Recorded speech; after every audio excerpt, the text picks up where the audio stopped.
What's going on, everybody? Crazy Dog back with another Indians live stream for the people. And just like I mentioned, it's time for the Ohio Cup.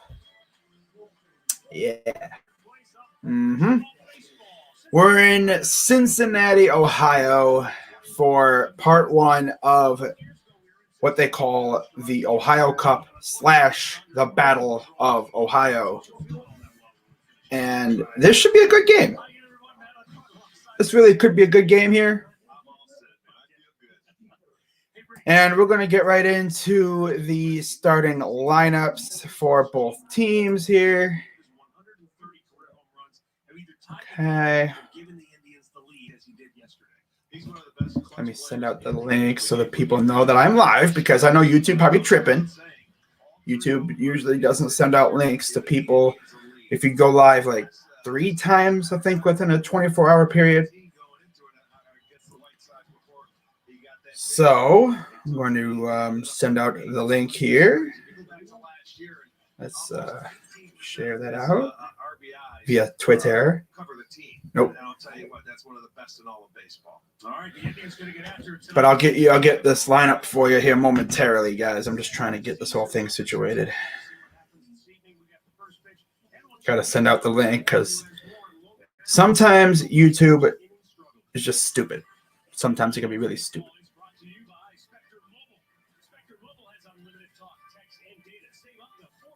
There we go.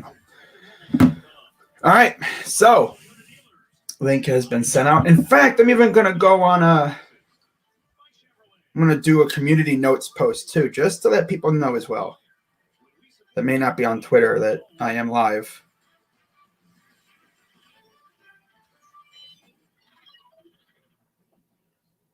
Come on. Love when autocorrect freaking just does something, makes me say something stupid. Come on, bro. I either fat finger it or autocorrect. Come on now.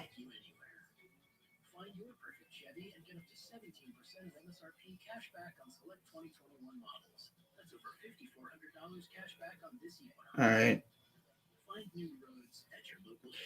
There. All right. So we're going to get right into the lineups for today's game, starting with the visiting Cleveland Indians. Leading off, playing shortstop, we have Andres Jimenez. Batting second, playing second is Cesar Hernandez. Batting third, playing third is Jose Ramirez. Batting cleanup in left field, Eddie Rosario. Batting fifth in center field, Ahmed Rosario. Batting sixth in right field, Josh Naylor. Batting seventh, catcher Roberto Perez. Batting eighth, first baseman Jake Bowers. And batting ninth, pitcher, Logan Allen. And then for the Cincinnati Reds, their lineup looks as follows. Leading off in left field, you have Jesse Winker. Batting second in right field, Nick Castellanos. Batting third, shortstop, Eugenio Suarez. Batting cleanup, first baseman, Joey Votto. Batting fifth, center fielder, Nick Senzel. Batting sixth, second baseman, Jonathan India. Batting seventh, third baseman, Kyle Farmer. Batting eighth, you have, I think, was that Tyler Stevenson, catcher. And then batting ninth is their pitcher, I think it's Jeff Hoffman. Oh, yeah, Manfred. Yep, he is the reason why Logan Allen and Jeff Hoffman are hitting today, because he does not like universal DH. Yeah. Honestly, I love the universal DH rule, but I guess he didn't. Always trying to just mess with the game, man. Just leave it as is. But no, I'm going to tinker with it. Okay, bro. But there's a look at sunny Cincinnati, Ohio. Of course, right on the shores of the Ohio River, across a stone's throw from Kentucky. Of course, the broadcast crew, they are in Cleveland, in friendly territory.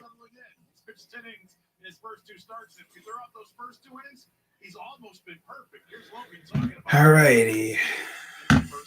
Yes, sir. Let's get it. Yeah. All right.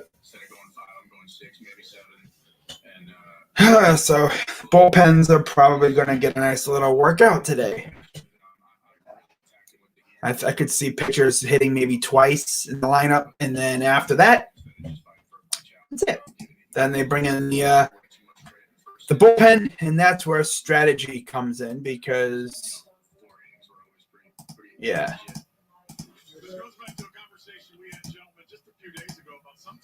Oh, wow. They have to see it to believe it. With Logan Allen, guys, he now sees this stuff plays. It plays better than it ever has. Now he just has to go out and do it in the first inning and not wait until the second or third. All right. Trust that. Yeah, he's going, in his first 2 innings, he's walked 4 guys and, he struggled throwing, commanding. Just waiting for this baby to get underway here. Any minute now. They're only hitting 111 off.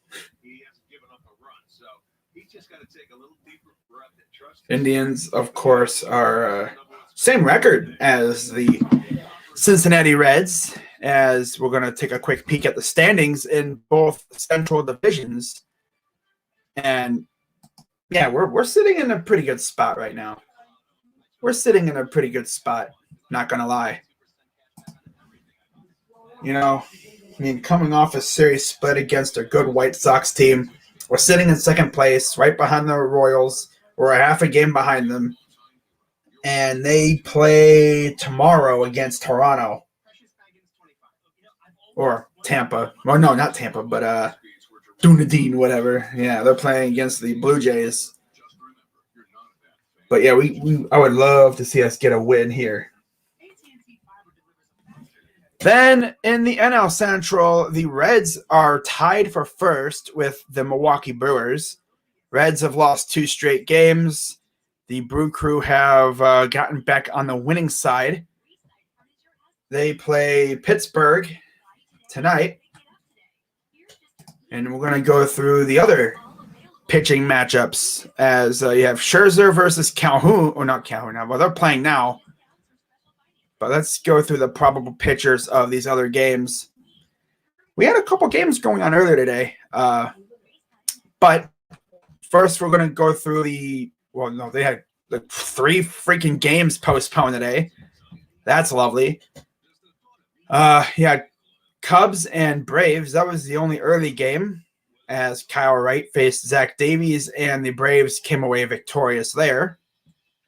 I believe the Cubs had bases juiced in the bottom of the 9th, but they couldn't get the job done there. Couldn't bring any runs home to try to take the lead. Yankees and Rays, they're going on right now at Yankee Stadium. It is Nick Nelson versus Michael Wacha. Phillies and Cardinals, it is Carlos Martinez versus Zach Eflin. Diamondbacks and Nationals, it's Max Scherzer and Taylor Widener. Okay. Of course, here it's Logan Allen and Jeff Hoffman.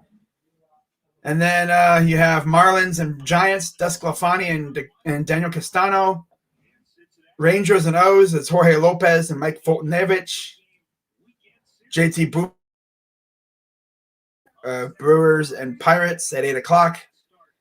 At 9:38, it is Lewis Thorpe versus Andrew Heaney. At 9:40, it's Jose Urena for the Tigers and Frankie Montas for the A's.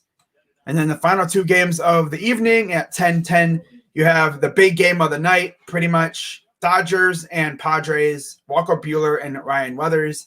And then wrapping it all up, you have Jose Urquidy and Yusei Kikuchi. So the teams are getting ready to take the field. Looks like the Reds pitchers are going to the bullpen. And there's the starter, Jeff Hoffman. Of course, they're doing their Jackie Robinson Day thing. I don't think they played yesterday, so this is probably doing it today. But we're getting ready for action here.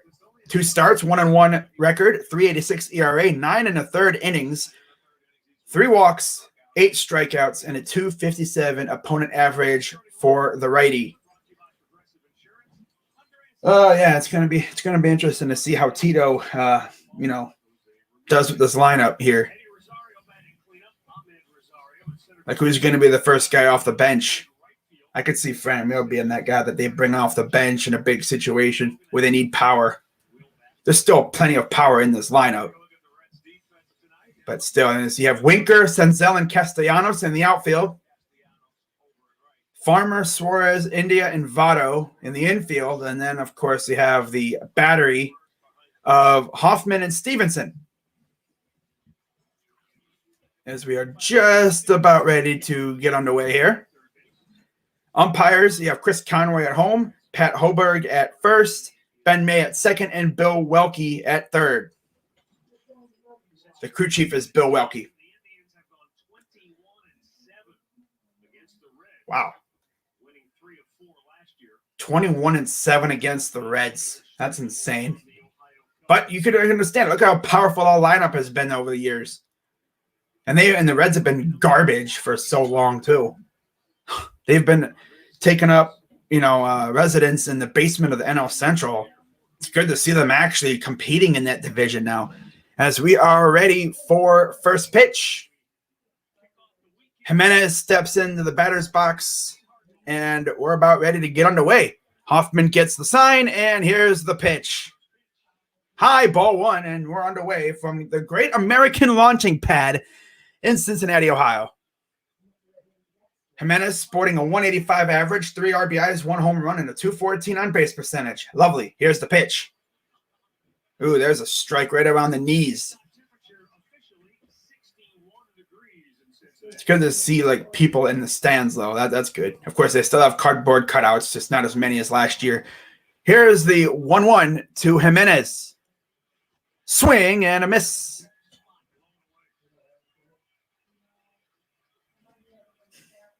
All right, get rid of that. All right, here comes the 1-2 to Jimenez. Here's the pitch. Swing and a miss. He got him. So after a first pitch ball, he essentially just went after him, and Jimenez just could not track it down at all. Okay.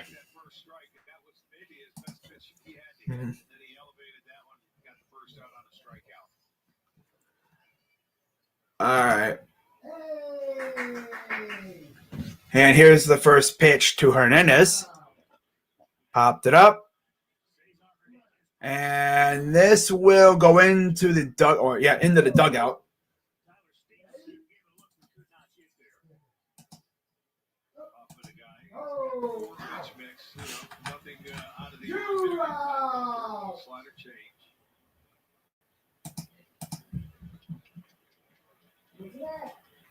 Cincinnati was off yesterday, as I mentioned. That's why they're.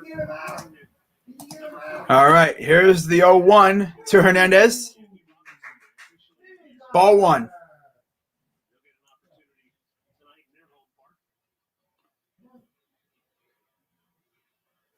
All right. Here comes the 1-1 pitch.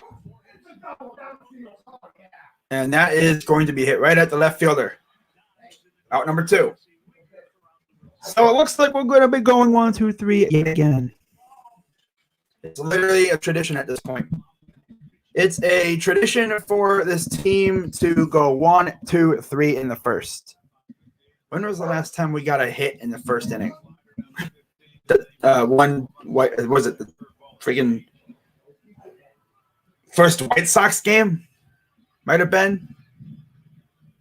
It's been a while. Marquise Goodwin to the Bears. Oh, wow. I wonder how Josh from the Sports Fury likes that move. So here's Jose Ramirez. 222 average, 3 home runs, 6 RBIs. Here's the pitch. Just a hair outside. It's ball 1.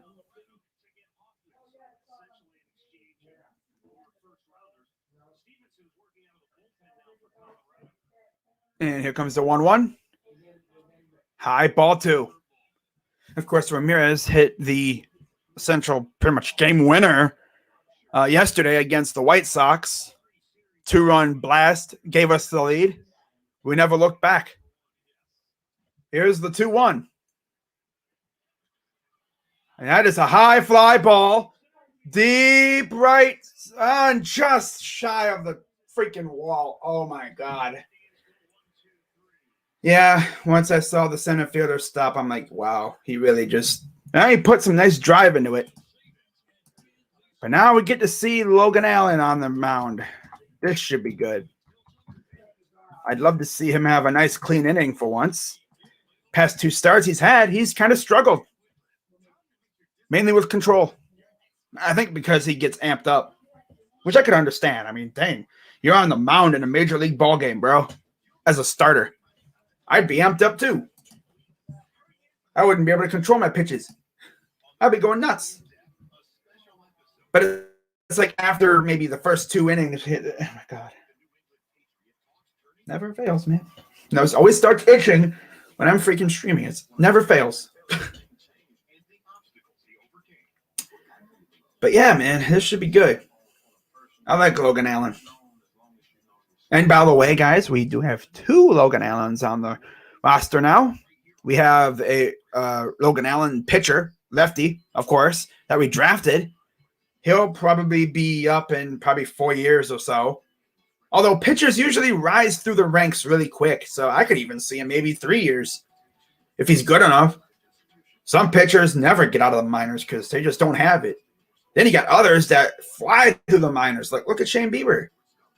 Took him a couple years, but he's up. What really hurt a lot of these guys was the virus.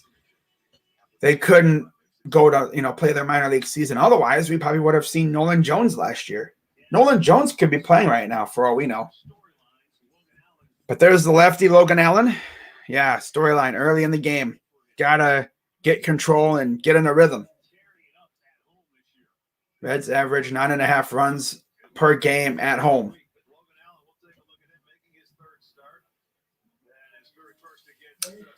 2 starts, 1-1, 2.70 ERA, 10 innings, 5 walks, 8 Ks, and a 200 opponent average. I believe he actually beat out Cal Quantrill or something for the final starter spot. But there's the Reds lineup: Winker, Castellanos, Suarez, Votto, Senzel, India, Farmer, Stevenson, and Hoffman.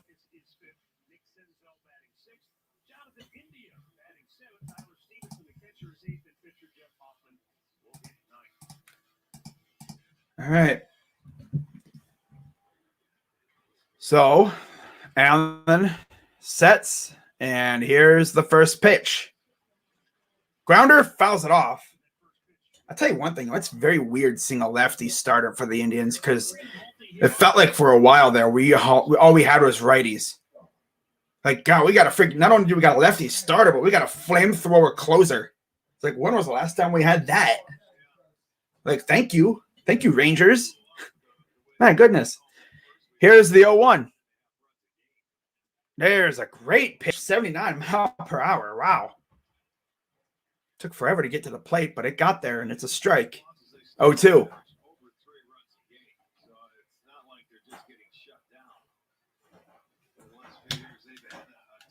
Here's the 0-2. Oof. Tried to maybe get him to be over aggressive. It ain't working. He held up there. Have I always said how Jesse Winker legit looks like Dashy? He could be his doppelganger, bro. If you stood them side by side, you'd think, wait, which one's Jesse? Here's the 1-2. And he threw his bat at it. And let's see if they can get this one. And they do. Yesterday, they had a little bit of a problem there a couple times where guys apparently just weren't calling it, and the ball almost – well, it actually happened yesterday. The ball literally fell between 3 guys.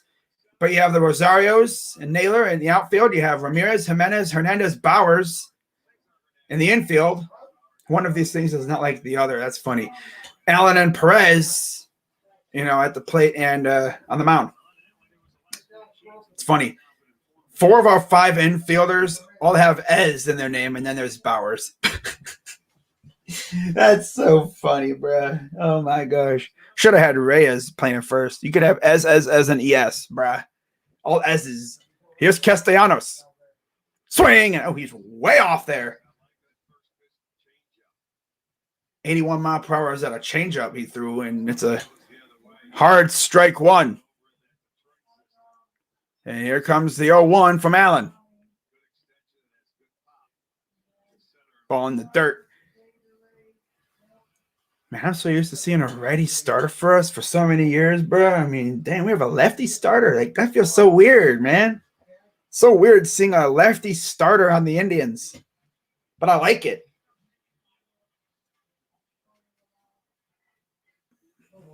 Here's the 1-1. And he fouls it off the edge of the bat.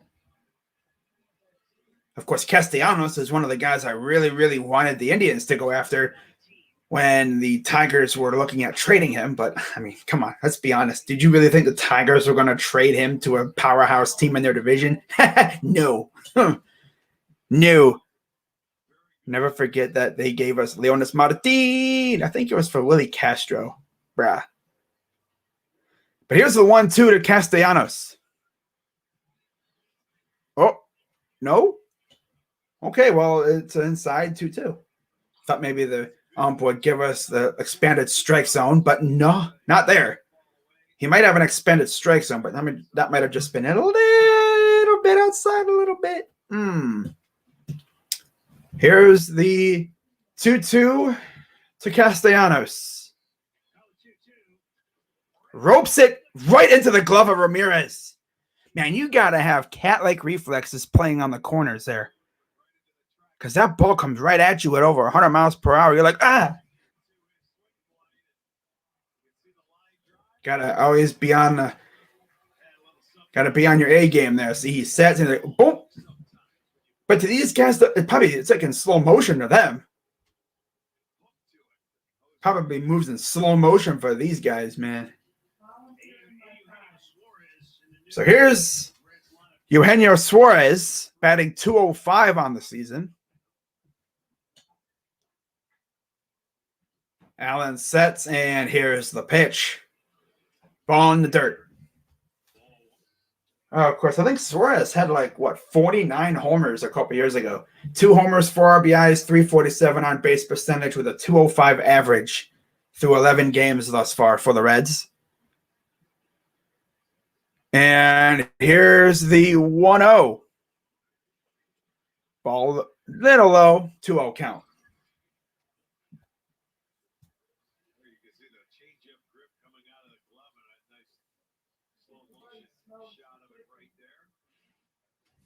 So 2-0 to Suarez. Allen sets. Here's the pitch. There's a strike.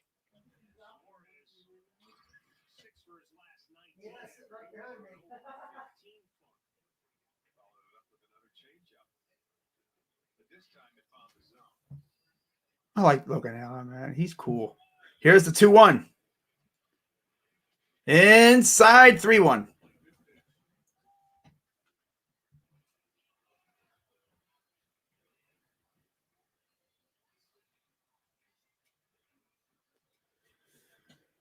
All right. Allen sets. Here's the 3-1 pitch. Grounds it right to Ramirez, who sets and throws and side and end the inning. So, hey, that was probably the best inning he's had so far this year. Through 2 starts, that was probably the smoothest first inning he's had. No problems. Looks like he's chilled out. I can understand, maybe the first 2 starts, because I think one of them was on the – no, his first start was at home. I think it was both of his starts at home? Yeah. But whatever, I can understand, first 2 starts, you're maybe a little bit, amped up. Like, yeah, I'm on the mound. But now it's just like, okay, my 3rd start, let's go out and get it done. But, yeah, we'll see the Rosarios and Naylor. Keyword, of course, another key is no Reyes. He's a DH, although one of our beat writers hinted, can't talk today for some reason. He hinted that we might see Reyes in the outfield in one of these games. I don't know if that's a good thing because the dude is a mammoth. And yeah, I know he's definitely slimmed down a little bit. He's probably more mobile now than he was a couple years ago. I can only imagine what his arm is when it comes to throwing the ball. But he has been taking fly balls in the outfield. And I think Naylor's been taking grounders at first. So we might see that. Honestly, I wouldn't mind having freaking Reyes as a, weapon off the bench. If you need a dong, just have him come in there and have him hit a freaking 3-run blast real quick. Not to mention, it also gives him a day off because he has been struggling a little bit. Gives him a day off to cool down a little bit, relax, chill. He can come in if needed. But anyways, here's Eddie Rosario, of course, not acquired, but signed off the free agent market, formerly of the Twins. Let's see if Eddie can get us on the board here as Hoffman sets. Here's the pitch. High ball one. Of course, Eddie was a key cog he was a key piece in the Bamba squad, as they called it, along with, Sano and Cruz and all those other guys, Donaldson, Kepler. Here's the 1-0. Ooh, pitch inside, strike one. Don't know why you'd take that pitch. Maybe it was just a little bit too inside for him. 2 homers, 7 RBIs, 326 on base percentage with a 250 average for Eddie. Of course, he'll be followed by Ahmed Rosario, former Met. Here's the pitch. Swing and a miss.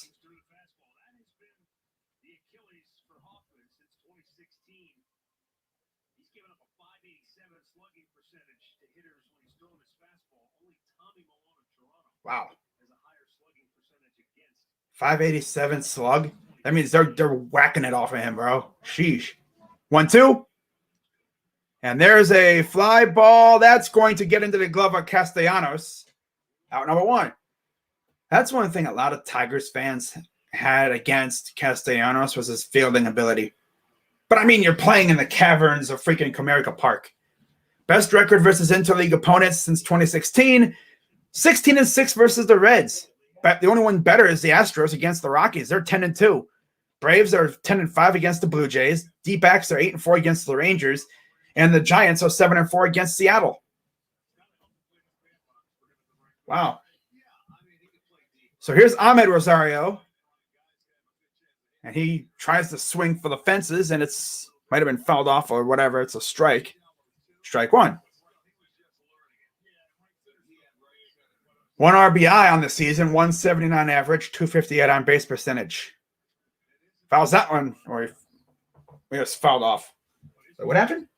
Jabari Parker is signing with the Boston Celtics. Little breaking NBA news for you on this Friday night.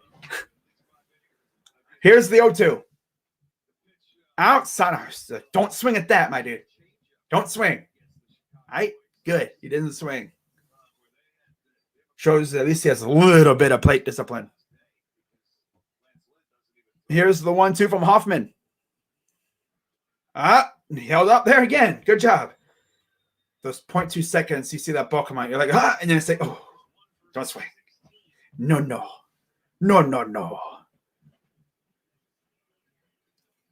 And here comes the 2-2 pitch from Hoffman. High fly ball, deep left, and that baby is gone. Bye-bye. Bye-bye. Bye-bye. Ahmed Rosario, ding dong. I think that's his first of the year. 1-0 Indians. So when Rosario hit a dong, it's just the other one did. That thing off the bat was like, yep, that baby gone. Bye-bye. Bye-bye. Bye-bye. I love Ahmed. Low-key, I like Ahmed, man. I mean, people wonder, what Was I happy with what we got for Lindor? Yeah, got 2 young players, and they're both really good. They just didn't work out well with the Mets, and I feel like they have a really good chance to work out here.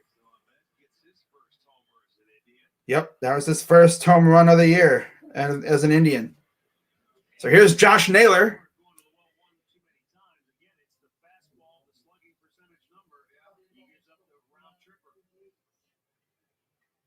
Ding dong for Ahmed. Wow. Here's the pitch. Like I said, this is the launching pad, you know. And we have some low-key power in this lineup. By what's going on, my guy Eric? How you doing today? How many home runs does Lindor have? Or Jimenez and Rosario have hit 2 combined. Here's the 1-2 to Naylor. Ropes that one in the right field. That's going to be at least a double, as Castellanos has taken his good old time getting there. And now it's a 1-out double for Josh Naylor.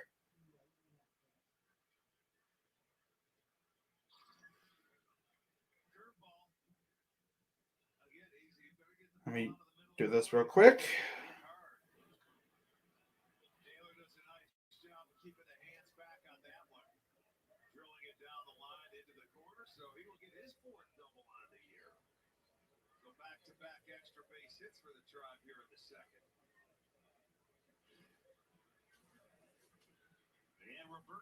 Here's Roberto Perez.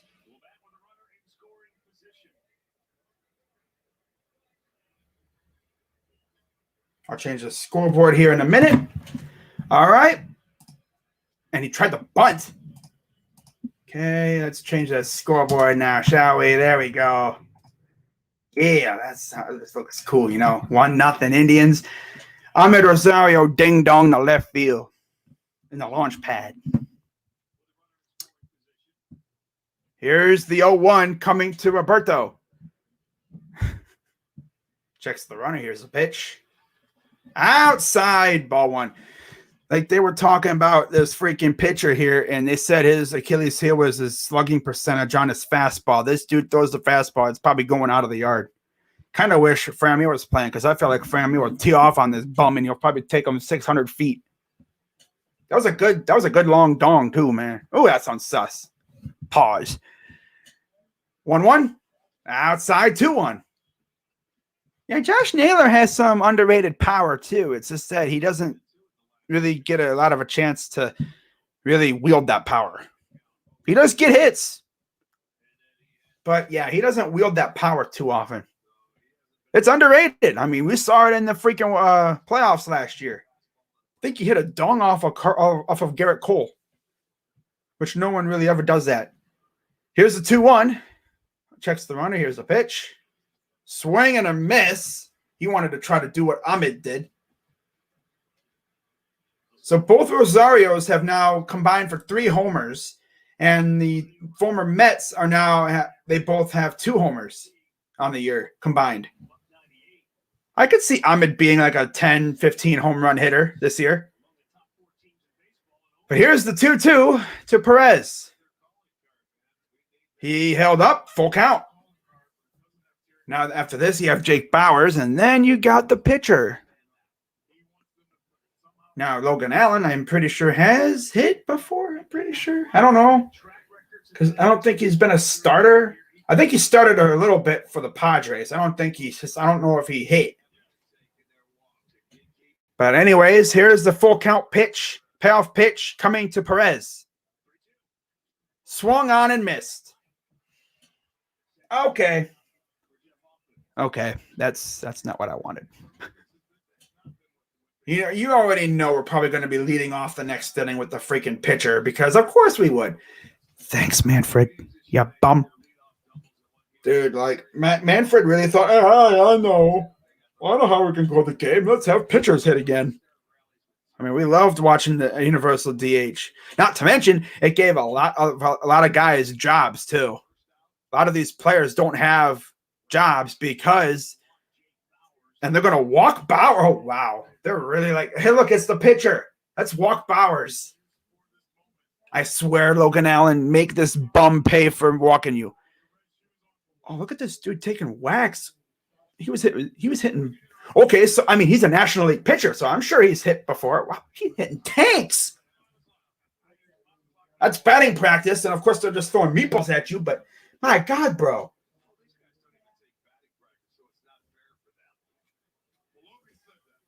But yeah, he's just taking batting practice. Like, of course they're gonna throw meatballs, but he's one. Well, he has a hit in his career. Okay, so he has hit before. Only 4 hits, 4 at bats in his career, but he has a hit. He has a hit. I swear, if this guy freaking gets an RBI, it's gonna be so funny. I'm gonna rip the Reds. Like, you really walk Jake Bauers? Nah, he ain't gonna touch it. Nah. Remember when Trevor Bauer freaking was imitating all his teammates in Pittsburgh a couple years ago? That was funny. Shane Bieber actually got a hit a couple years ago too, so that was pretty cool. He can low-key rake. I love pitchers who rake. Here's the 0-2 to Allen. Oh, he actually made contact. Golf clap for you, Logan. You made contact. Here's a cookie for you. I swear to God, you get a freaking hit and I'll love you forever. If this dude seriously gets a hit, bro, this Hoffman dude better be just DFA'd off on the spot. Come on, Logan, get a hit. Get a hit for John Cena. Here's the pitch. Ball. Okay, well, at least he has plate discipline. He didn't swing at that. A lot of pitchers who just go up there and just swing just to get it over with. But this guy's like, nah, I'm going to work him. You know what's even worse than giving up a hit? Walking a pitcher. Here's the 1-2 to Logan Allen with Jimenez on deck.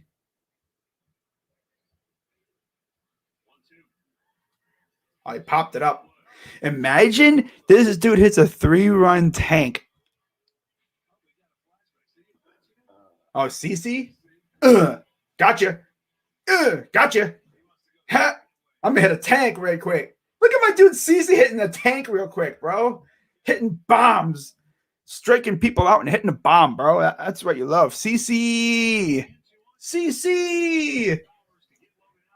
But here's the 1-2 coming to Allen.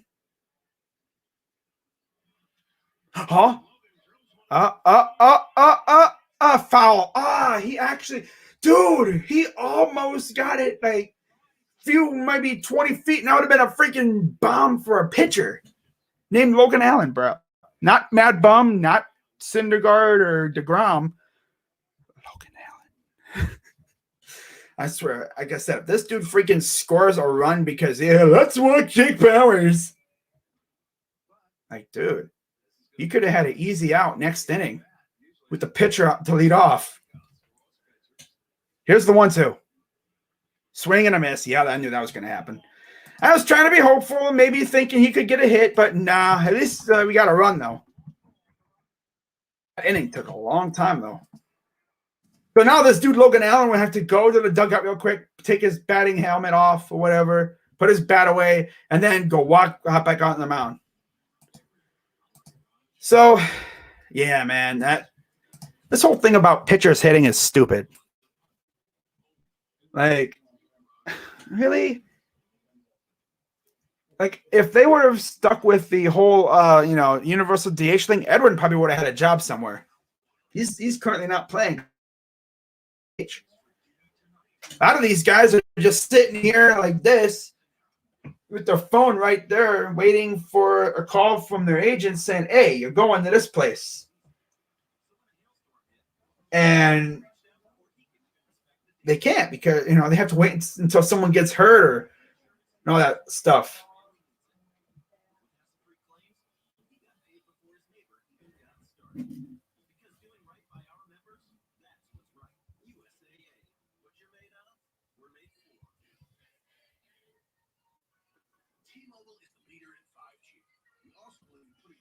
All right. But yeah, Indians lead 1-0, bottom of the second inning.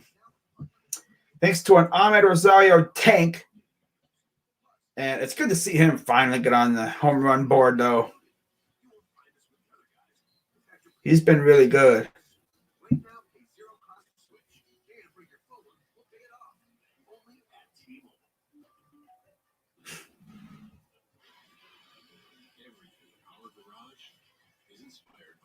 Wow.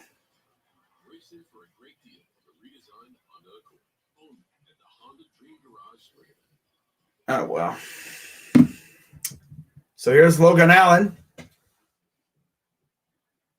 It's good to see Logan Allen actually got some run support. That's great. This dude finally got some run support. Finally got some freaking run support, man. Wow. Freaking plays excellent. Oh, he gets run support, but I don't. Okay. Even freaking Bieber, he's like, really? You support him, but not me? It took you guys 10 damn innings to freaking give me run support. What the heck, bro? You give him run support in 2 innings. Well, I mean, look at where they're playing. They're playing in the launching pad. But we also got to keep, them from hitting him out too, because it works both ways. So leading off, let's see who we got here. I'll pull it up real quick. I believe this is Joey Votto. Again, they wear 42. It's very hard to determine who's who half the time. As Logan Allen is ready. Yep, it is Joey Votto. So it'll be Votto, Senzel, and India due up this inning. And so Logan Allen can have another clean inning like he had in the first. All right. Here's the pitch. Popped it foul. So a quick 0-1 count. Let's go, man. Come on, Logan. Need a 1-2-3 inning right here. Give me a 1-2-3 inning. Come on, Logan. Give me a 1-2-3 inning, man. Come on. You want to. Here's the 0-1. God. Gee, just a bit high and outside. I see we had a one-man raid from Dashi. Okay. One-man raid. I always know raids when people have like over 10, 12 people in their streams. That's why you never see me do raids often, because I never really have a whole lot of people in here. Here's the 1-1. And it's low and outside. Ball 2. But there's Votto's ranks with the Reds all time. 7th in hits, 3rd in home runs, 3rd in doubles, 5th in runs, and 7th in games. And here's the 2-1 pitch to Votto. There's a perfectly placed pitch for a strike. Perfectly placed pitch right there. Love it. Probably gave up on the pitch really early, thinking it was going to be a ball, and it just veered into the strike zone last second. So I think that's one of the big purposes of like a curve. Here's the 2-2. And he gets contact. And Ramirez is there, but he just can't get it. He's like that close. Luckily, it was foul, though, so I'll have to retry it. Better hope that doesn't freaking kill us. I don't think it helped because he might have been in the shift. Might have been moved over a little bit to the right. Yeah. Yeah, they have him. I think they had him in the shift. If he was in his normal spot, he would have had that easy. But he's playing in shift, so he's, I think, closer to second base. So here's the 2-2 pitch from Allen. Did he go? He went. That's strike 3, so no harm, no foul there. See, it just veered just down. Wow, man, he went. He's like, he knew it too. He's like, dang it. He just walked away like, dang it. So 1 down. As next up, we have Nick Senzel, and then Jonathan India. And here's the first pitch to Senzel. Ball in the dirt.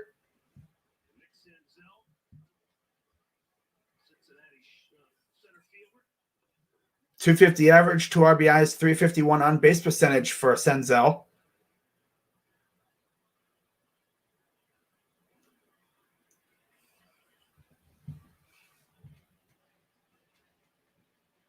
And here's the 1-0. Slow grounder to third. Ramirez throws, and they got him. Good hustle throw by Ramirez. And there's quickly 2 down.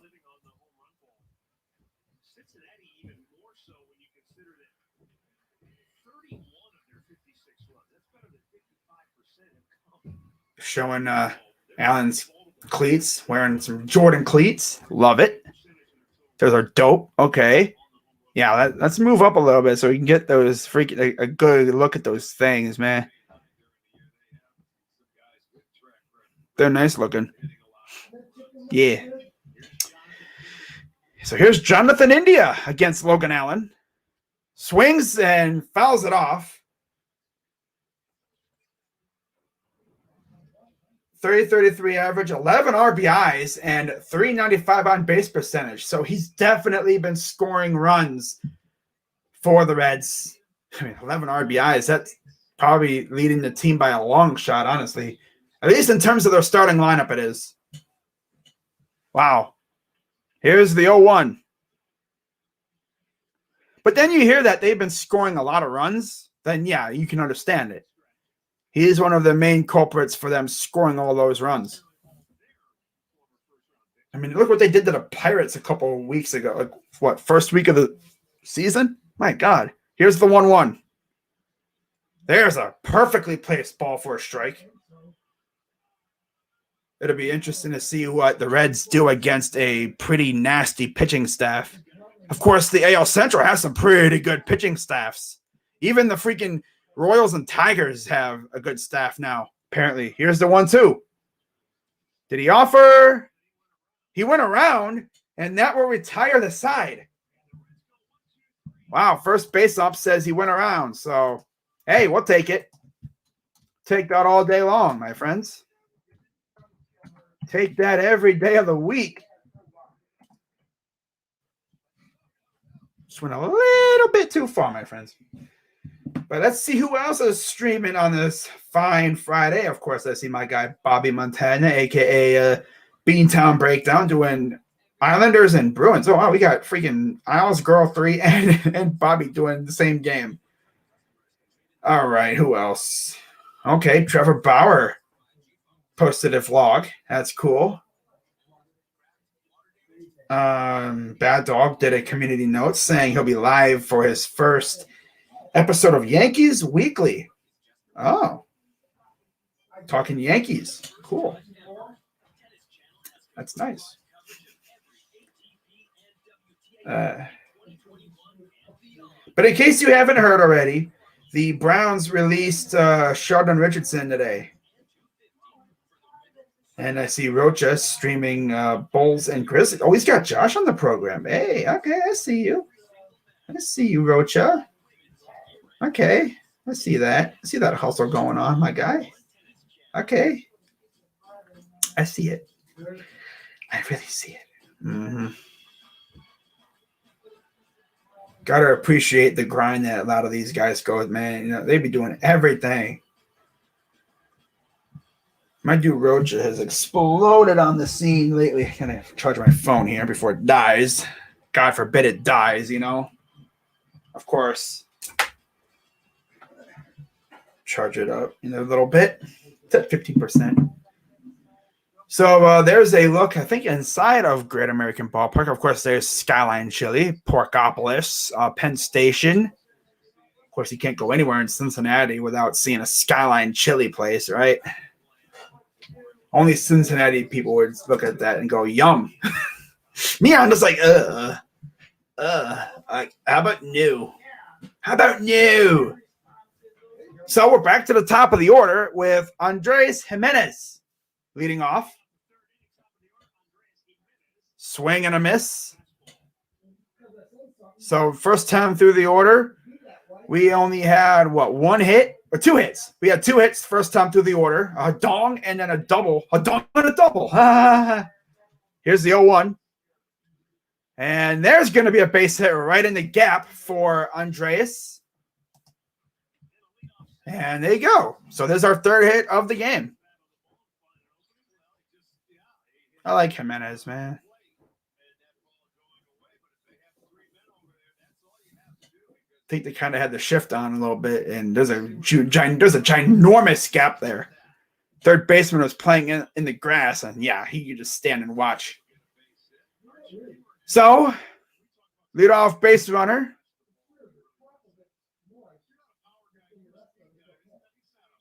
You see there's Joey Votto, and here's Cesar Hernandez. All right. Come on, Cesar. Throws the first, and Jimenez gets back in plenty of time. All right. He's 0 for 1 with a flyout. And here's the first pitch to Hernandez.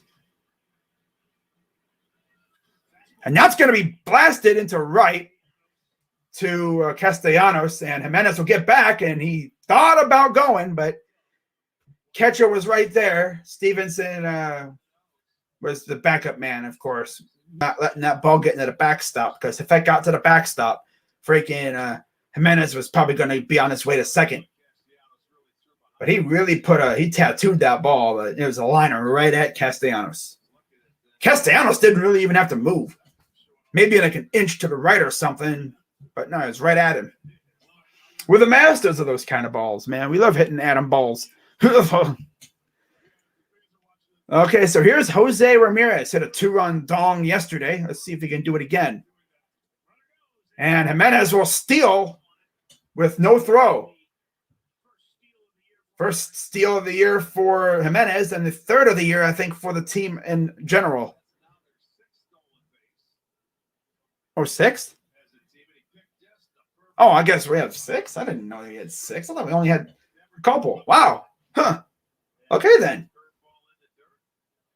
I'm over here thinking we only had 3, but only 3 that I remember. But all right, that's dope. So here's Ramirez with a runner on second now. Ball in the dirt. So now if you're Hoffman, you got to worry about Jimenez on second now, who is in scoring position.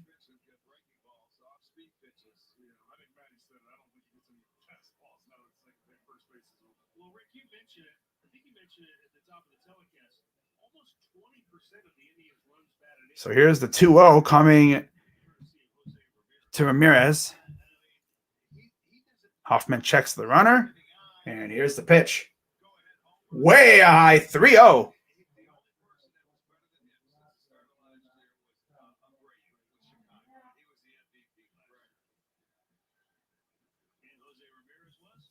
right.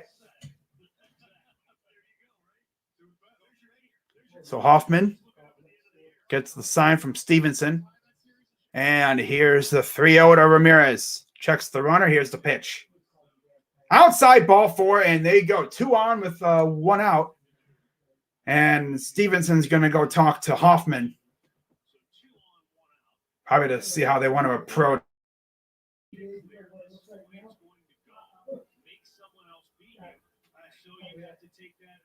But Eddie Rosario is even more dangerous than Jose is.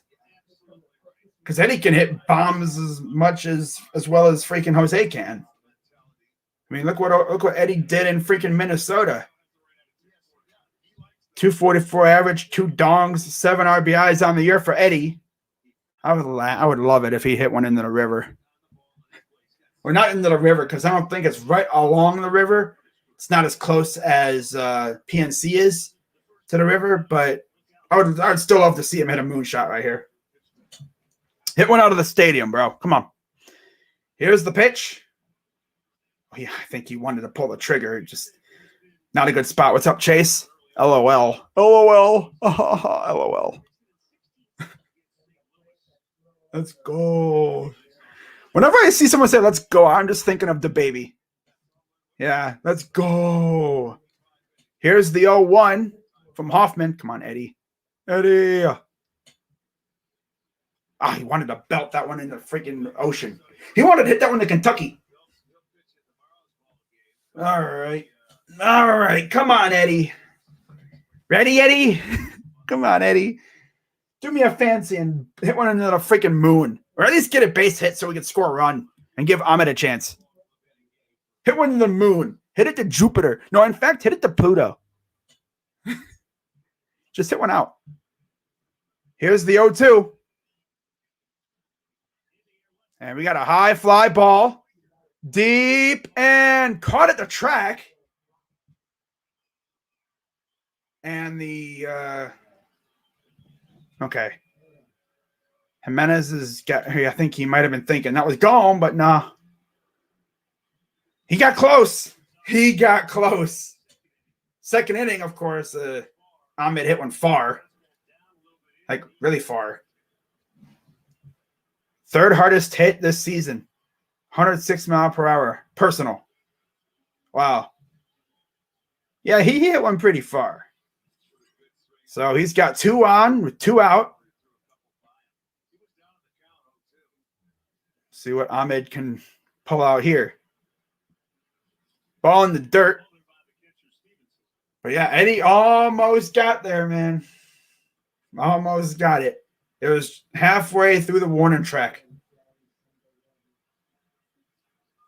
Please no trolling spoilers or you will be removed from the chat. I'm looking at you, extra shots. You're going to get extra blocked if you're not careful, bro. I'm joking, but like seriously, like no spoilers. Fouls it off because you have people that may not be watching the game, so they're going to go all excited seeing if someone says home run. Oh my God, did he hit a home run? Then they're going to be disappointed when they don't do it. So like, because when you say that, it's like, yeah, no, just don't. It is Ahmed Rosario. We have Rosario and Rosario batting back to back.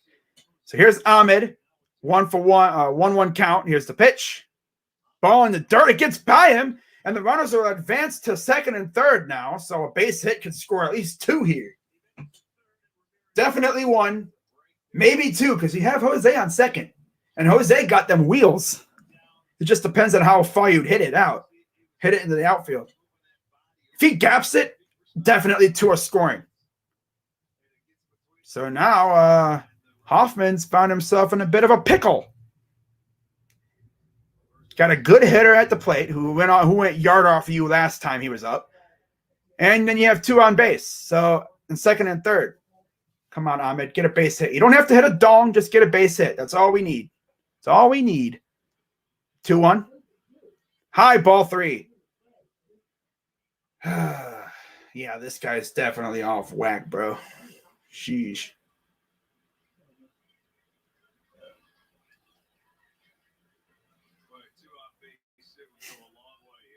Come on, we need a base hit. Don't need a home run. That'd be dope, but we don't need it. I'd love it, but we don't need it. 3-1. Ball 4, and he will take a base. So bases will be at full capacity for Josh Naylor.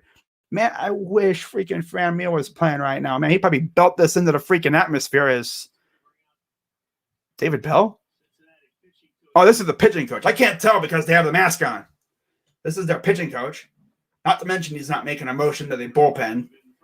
So the pitching coach is probably coming out here saying, bro, you're acting a fool right now. We're trying to freaking win this game, bro. You're messing it up for us. You know? Bases loaded, but 2 out for a guy who was pretty good in Josh Naylor. Like I said, he has very underrated power. If Josh Naylor hits a freaking grand slam here, I may have no choice but to get his jersey. Like, seriously. I might have no choice but to get his jersey. But he doesn't have to hit a dong. You just get me an RBI. At least score Jimenez, maybe Ramirez.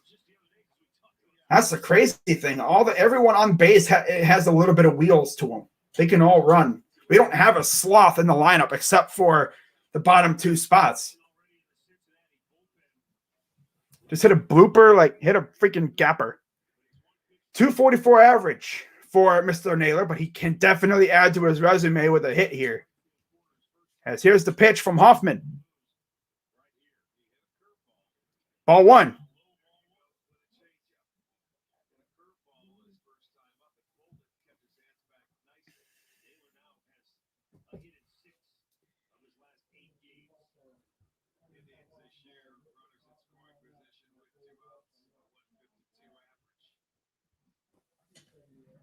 I'm gonna let my cat out real quick. There we go. All right. Here's the 1-0.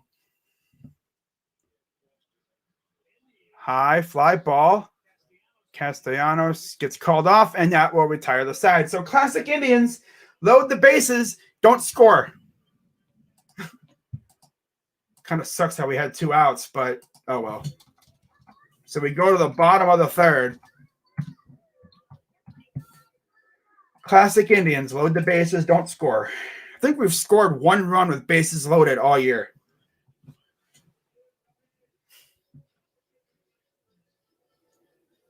Wow. That we really could have blown this game wide open with a base hit there. We really could have really blown this one wide open.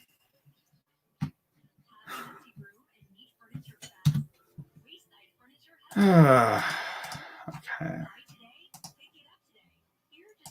Celtics are waving Mo Wagner to create space for Jabari Parker.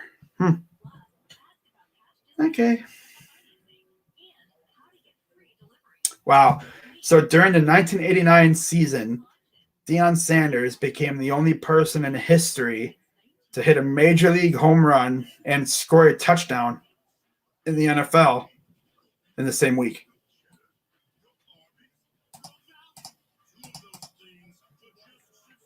All right.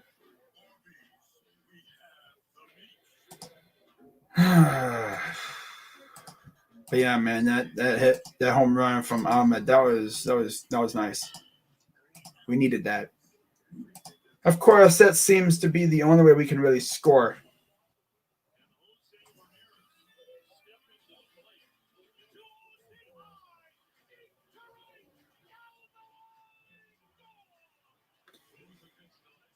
Okay.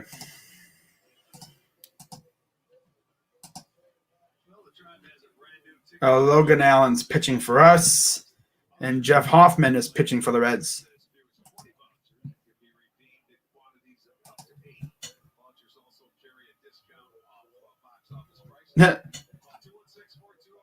Oh, man.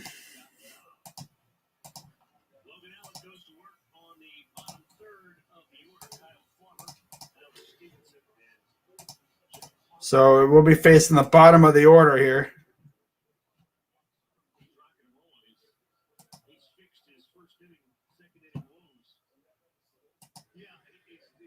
What's up, Logan? Yeah, you're on the mound tonight. Here's the pitch. Low, ball one.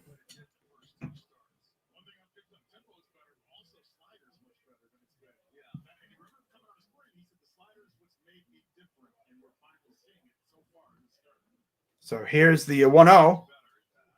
There's a great pitch. 79 miles per hour. Strike one.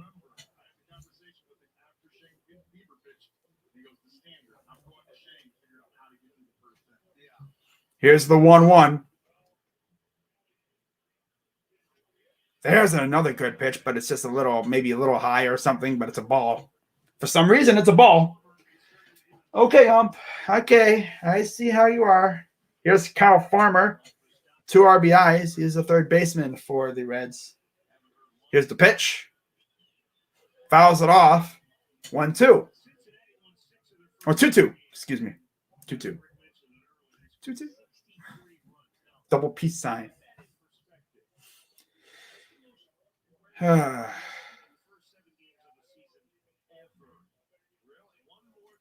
Just feels good to see people in the stands, you know? People actually out there to catch the baseballs that go launched into the stands.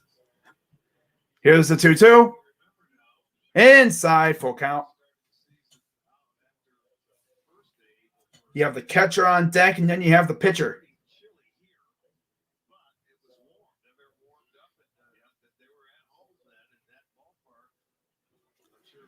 Here's the payoff pitch to Farmer.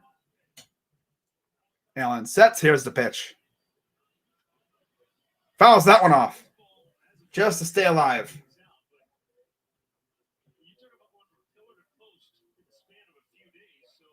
950. Highest home. Wow. Runs per game. They pretty much average 9 runs. Higher than Kansas City at 6.71. Colorado 6.29. Atlanta at 6 flat. And then here's the payoff pitch coming from Allen. Grounds it right to Ramirez. And nope, he bobbled it. That's a very rare botch from Ramirez. 7 errors in the first 2 weeks of the year. That, yeah, just jumped out of his grasp.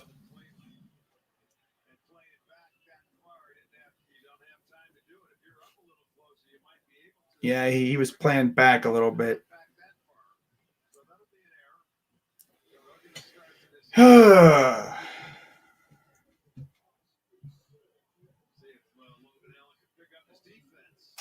we got the catcher on right now with the pitcher on deck. Here's the pitch. Strike 1. Freaking Reds really intentionally walked Jake Bauers to get to Logan Allen. He could have probably had an automatic out in the next inning, but no, let's go after Logan Allen now. Ha, ha, ha. Here's the 0-1. Ball in the dirt.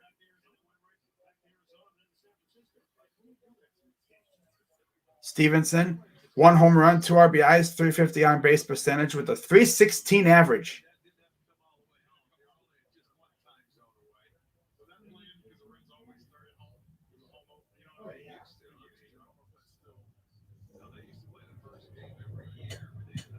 So a 1-1 count from Allen here in the bottom of the third. Ball in the dirt again.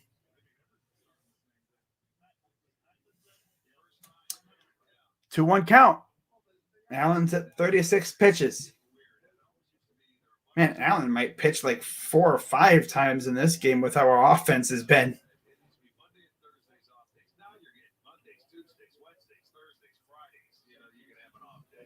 Here comes the 2-1 from Allen.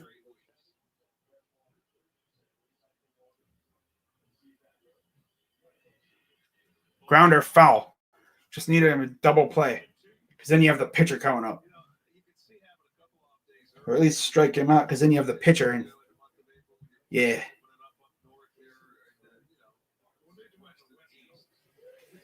Who's my favorite player on the Indians right now? Probably Bieber. Yeah, it's either Bieber or Jose Ramirez.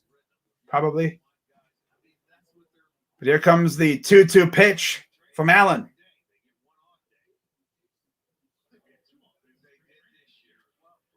Fouls that off.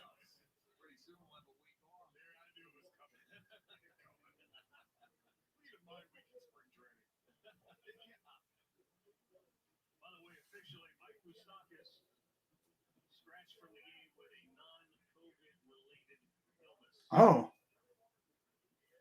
Moustakis scratched from the game with an illness. Oh. 2-2. Ball in the dirt, gets away. Okay, so 2 on with the pitcher. So I see this is going to be the ugly inning for Logan Allen now. Okay. Seems like he's going to have an ugly inning every outing. Yeah, just doinked off his foot.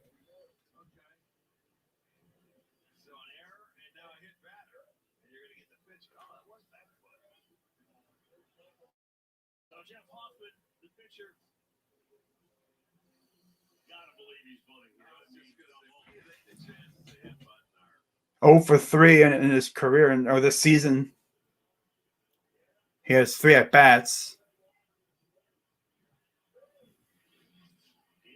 This dude can't even control the freaking ball. Oh my God. What are you doing, Logan? Bro, well, see, this is the ugly inning for him. We can't even get an out.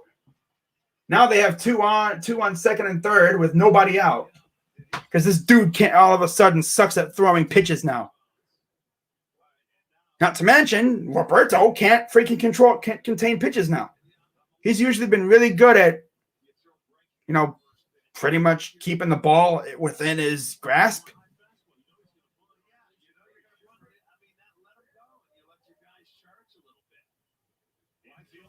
Now there's no double play. Thanks a lot, Logan.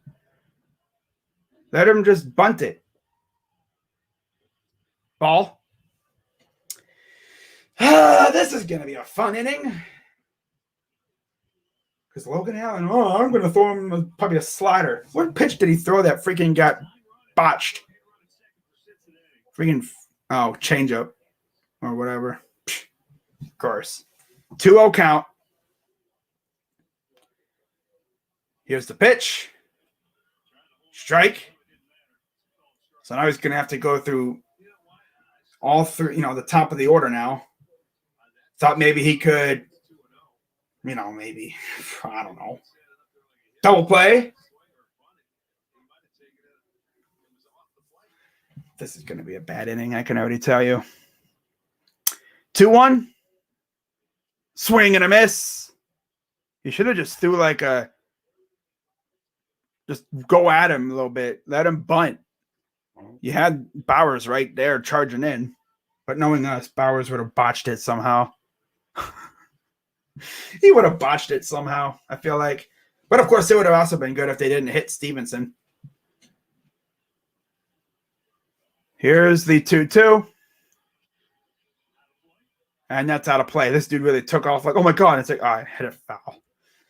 Yeah, you hit it foul, my guy. Where are you going? Get back there. Get back to the plate. So this is the low-key ugly inning for Allen now.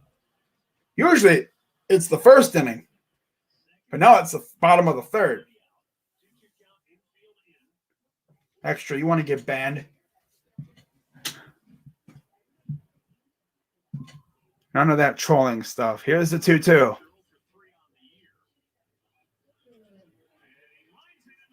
Oh, no, he didn't hit a 3-run blast, but he hit a two-run single. Or one, so he tied the game. Because Logan Allen, like I said, hits a guy and then... Oh, yeah. Logan Allen. Well, it's also Jose's error, too.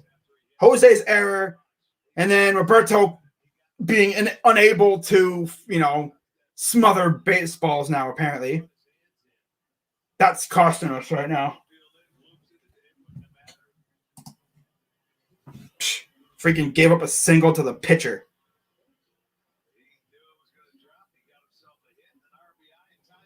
Thanks, Jose. Thanks, Jose. You always know that those things could come back to bite you, and sure enough, it did.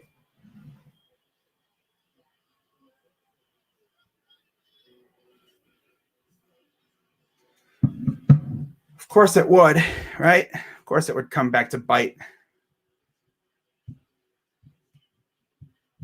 Of course it would. So here's Winker. Still nobody out. We're tied at 1. Come on, stop throwing the ball so freaking far, man. Poor Perez has to go sliding just to stop it. My God, Allen. You look good first 2 innings, and then you start to suck in the third. Usually it's the other way around. Still don't think this guy really should be a starter. He should just stay in the pen. I'd rather have Quantrill be a starter. Here's the pitch. Ball. Now this guy can't throw strikes. Here we go again. Here we go again. Dude just can't throw strikes all of a sudden. Out of nowhere. He was good first 2 innings, and then, I can't throw strikes. Ugh. And it's because Jose's error and then Roberto not being able to smother baseballs. Then he also hit a batter, too. Here's the 2-1. Ball. Logan. Throw. Strikes. My God. It's turning into garbage now. Because of Jose, mainly. If Jose could field a baseball correctly, we'd be fine. Gonna wind up having bases juiced with nobody out because this guy can't field. Then our pitcher gets all worked up. Now he's messing up. Doing so well. Here's the pitch. There's a strike. You know what? From now on, if someone says that, they're getting blocked. I've honestly they're getting put in timeout. This whole trolling stuff is just not done. I'm done with it. Oh, he hit it. Well, you just hit this timeout, bruh. Here's the payoff pitch coming the winker.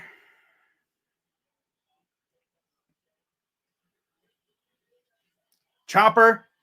That's going to get through. Thanks, Jose. Thanks, Jose. Thank you. Thank you, Jose.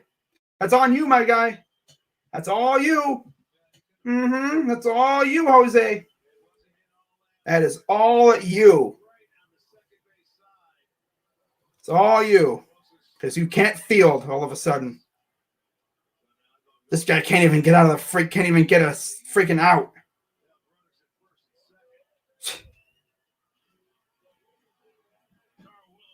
And Tito's just going to sit there and let him just get crushed.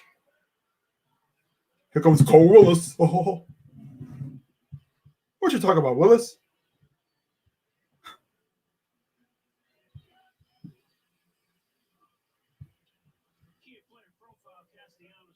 What you talking about, Willis? So here's Here's Castellanos. 123 extra base hits since 2019. One behind Devers. He's ahead of Freeman, Alonso, Story, and Trout.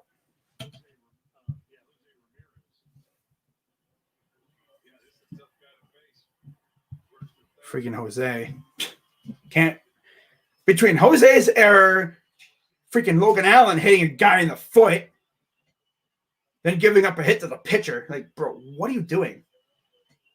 Should have been out of this inning a while ago. Now we'll be lucky to get a freaking out.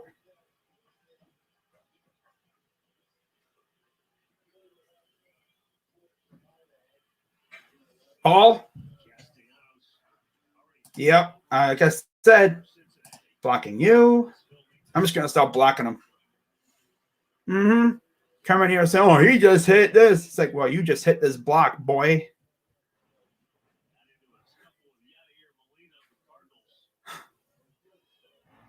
God. Here's the pitch. Popped it up, out of play.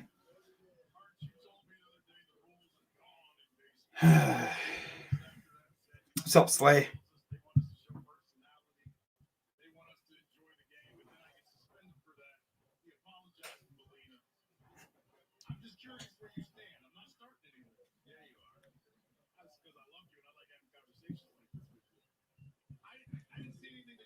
Here's the 1-1 to Castellanos. Fouls it off. Freaking Allen needs to lock in and freaking get out of this inning, only giving up 2 runs. Thanks, Jose. Jose's freaking error. Roberto being unable to field, freaking, smother a baseball because it ran away on him, which allowed the 2 guys at first and second to go to second and third, and then giving up a hit to the pitcher.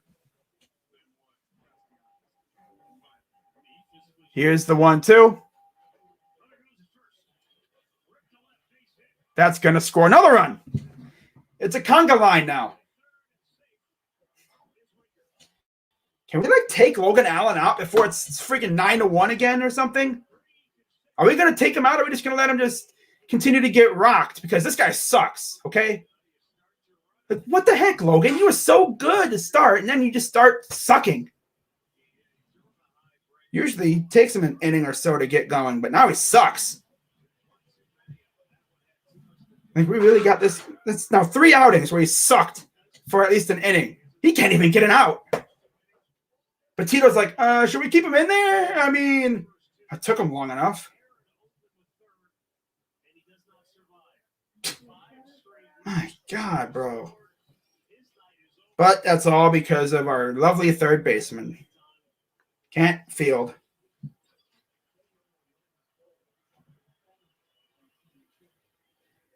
Can't even get a freaking out.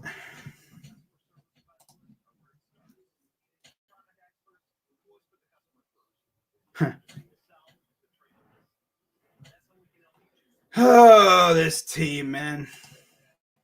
You know, of course, the inning before had bases loaded and you can't do a damn thing with it. Wow.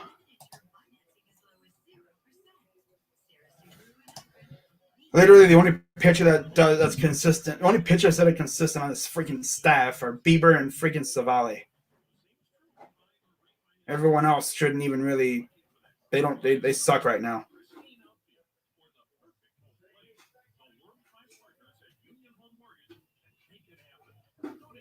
It's 3-1 now. And by the way, still no out.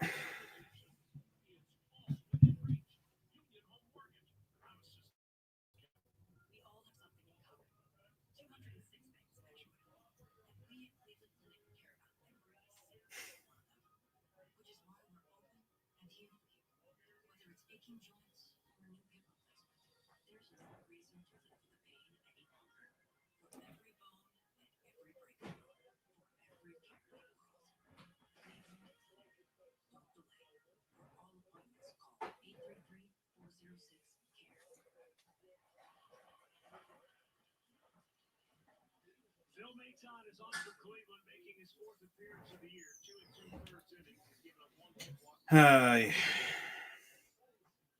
First and third, nobody out. So still got first and third with nobody out because many reasons. This inning should have been over an hour ago, but errors and just trash. Just let this inning continue. So let's keep him in there and just let him just get rocked.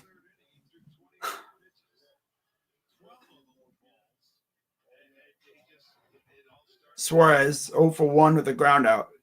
Like, we really couldn't find a better freaking number 5 pitcher than Logan Allen.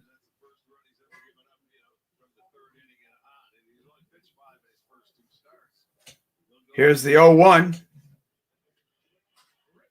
And that's going to score another 2.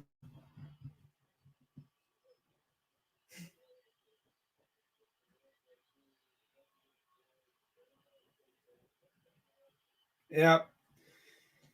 Oh, boy. Thanks, Jose Ramirez. That's all on you, my dude, because you freaking boofed the baseball.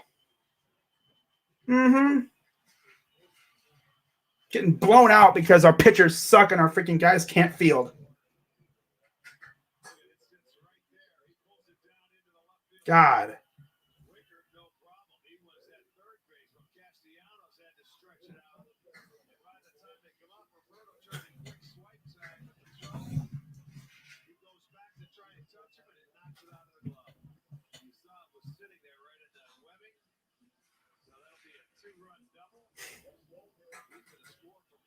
My God.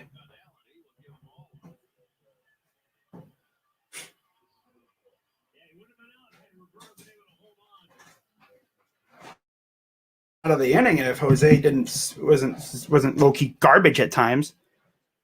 Sometimes he'll be garbage at the plate and then he'll be garbage on the mound in the freaking field. He doesn't commit the error. There's an out number 1. He doesn't, Logan Allen doesn't hit the freaking catcher. Could be out number 2. Or if he hit the catcher, maybe you have the pitcher up, double play out of the inning. But no. He's garbage. Allen was garbage today. Team's overall garbage. Thanks, Dolan. Oh, of course.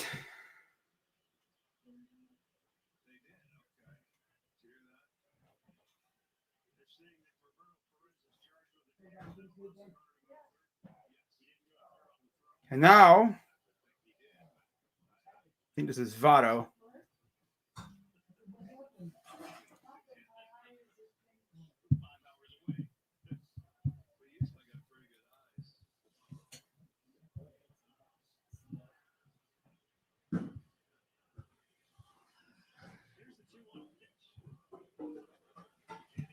Here's a high fly ball to left.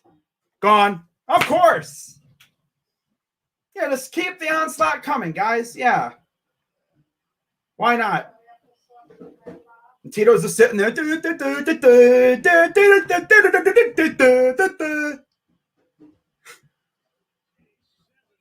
Wow. Thanks, Jose. It's all because of you. You can't freaking field all of a sudden. Thanks, Jose. That error caused this whole crap to happen. Can't even get it out. Can't even get a freaking out.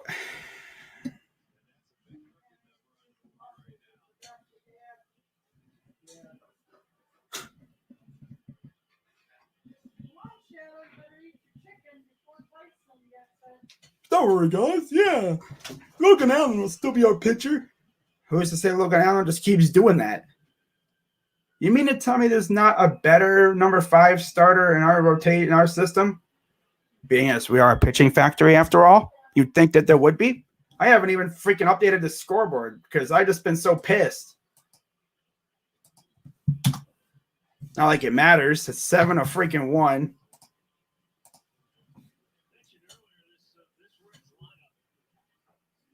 It's because of Jose Ramirez, you know. He freaking had the error that let the guy get on base at first, and then Logan Allen just let it continue because he hit a batter and then he gave up a hit to the freaking pitcher. Imagine giving up a hit to a pitcher not named Bumgarner, DeGrom, Syndergaard, even Arrieta, guys who can actually hit. You give it up to some bum named Hoffman. Okay. And not the closer from San Diego. Then we can't even get a freaking out. My God, how hard is it?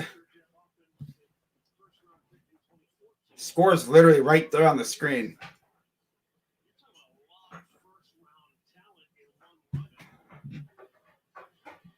Oh, no, I can't throw strikes. Wow.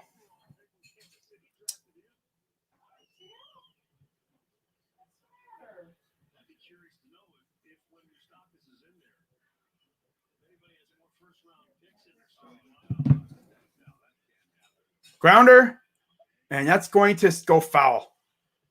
Oh, I'm surprised you actually caught that, freaking Jose. I thought you would have botched that one too.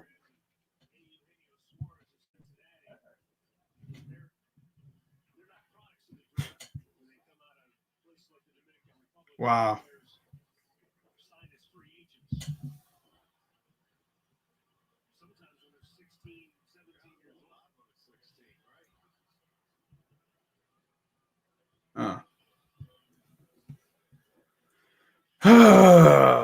So it's a full count. Still in the bottom of the third. It's funny. We had bases juiced. We could have really blown open this game. But no, let's not score, guys. No. Payoff pitch. Fouls it off.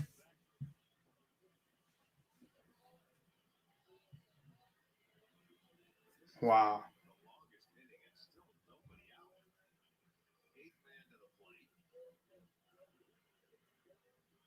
And the funny thing is, first 2 innings went so quick.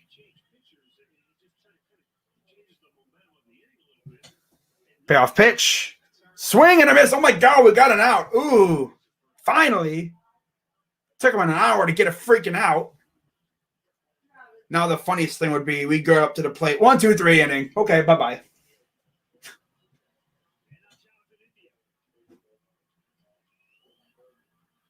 So here's India again.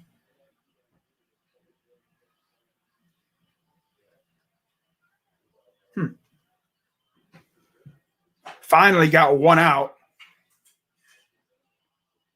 High fly ball. This is playable for Naylor and right. And he's there, makes the catch, 2 down. Yes, they have scored all 7 runs in the third.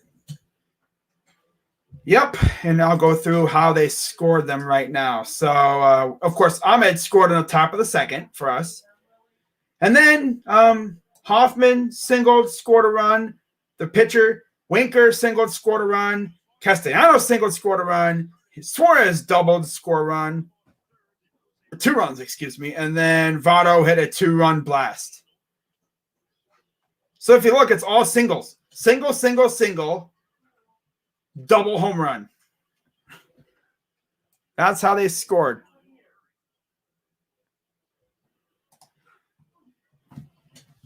And then they go and hit somebody.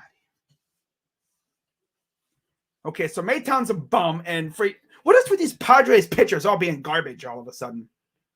Maybe we shouldn't make trades for Padres pitchers. Although Quantrill seems to be all right. But freaking Allen and Maytown are low-key boo-boo. They're doo-doo. Maytown's is, I don't know, man. Isn't there like another team we could make trades with? Not the Padres?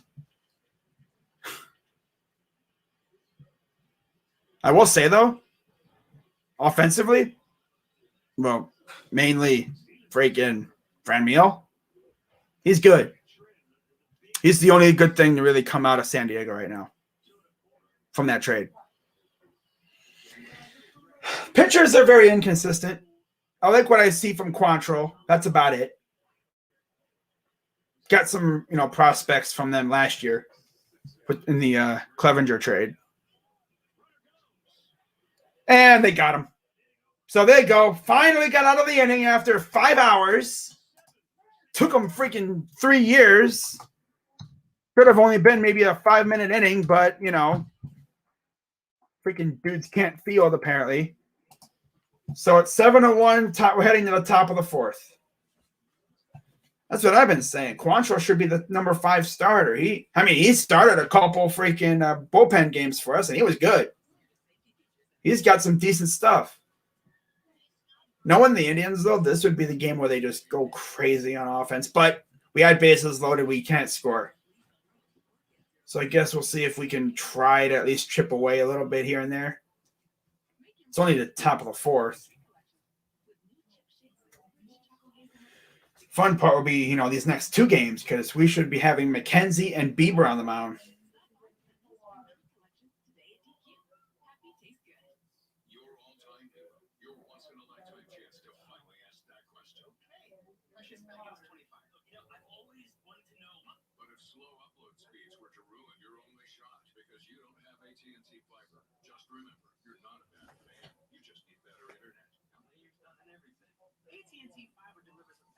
Huh.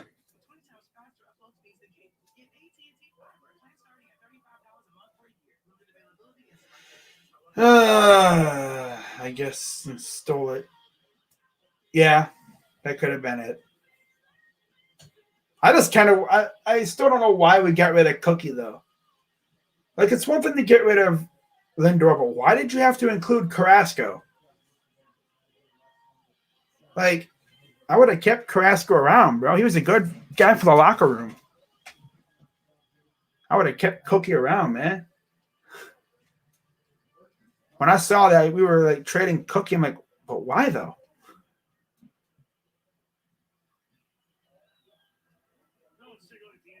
Injury report for the Reds. You have Shogo Akiyama, 10-day injured list. Aquino, and then Michael Lorenzen, who's on the 60-day injured list with a right shoulder. He's their pitcher / fielder.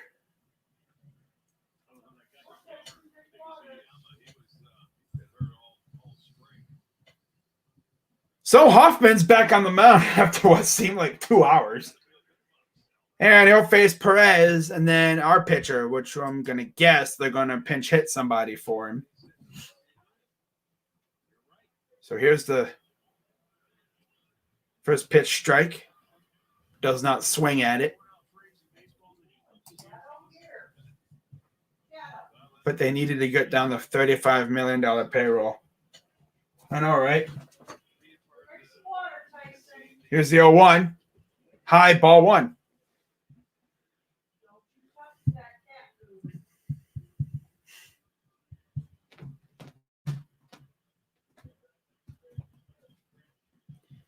Here's the 1-1.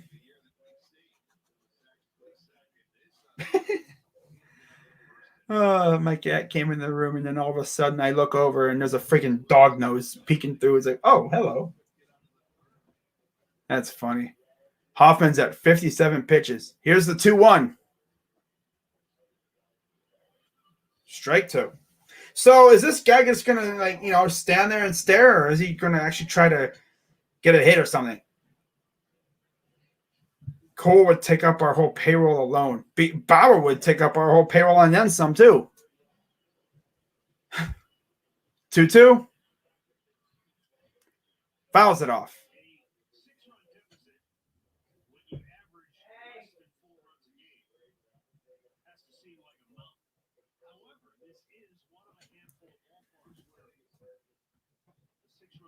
But I guess if there's any ballpark, they're talking about on the broadcast, if there's any ballpark to make a rally in, it's this one.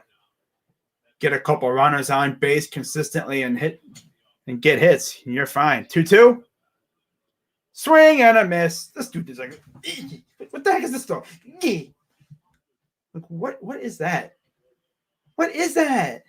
Is that Quantrill? Yeah. Speaking of Cal Quantrill, he's warming up in the bullpen right now.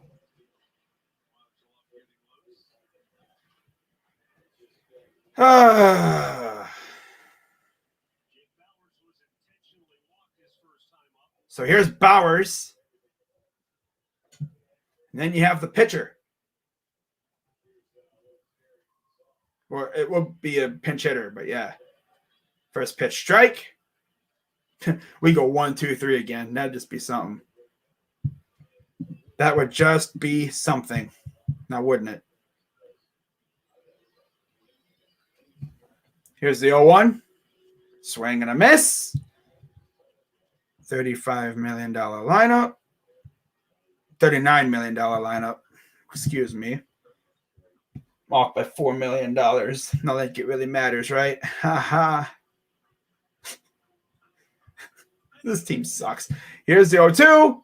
Ball. I'm surprised he didn't swing. I was waiting for him to swing at that. But surprisingly, he didn't swing. Wow. Pretty sad. I mean, I'm happy he didn't swing at a high pitch. Here's the 1-2 to Bowers. Does not swing at that one either. I'm surprised. Wow. Improvement. Ooh.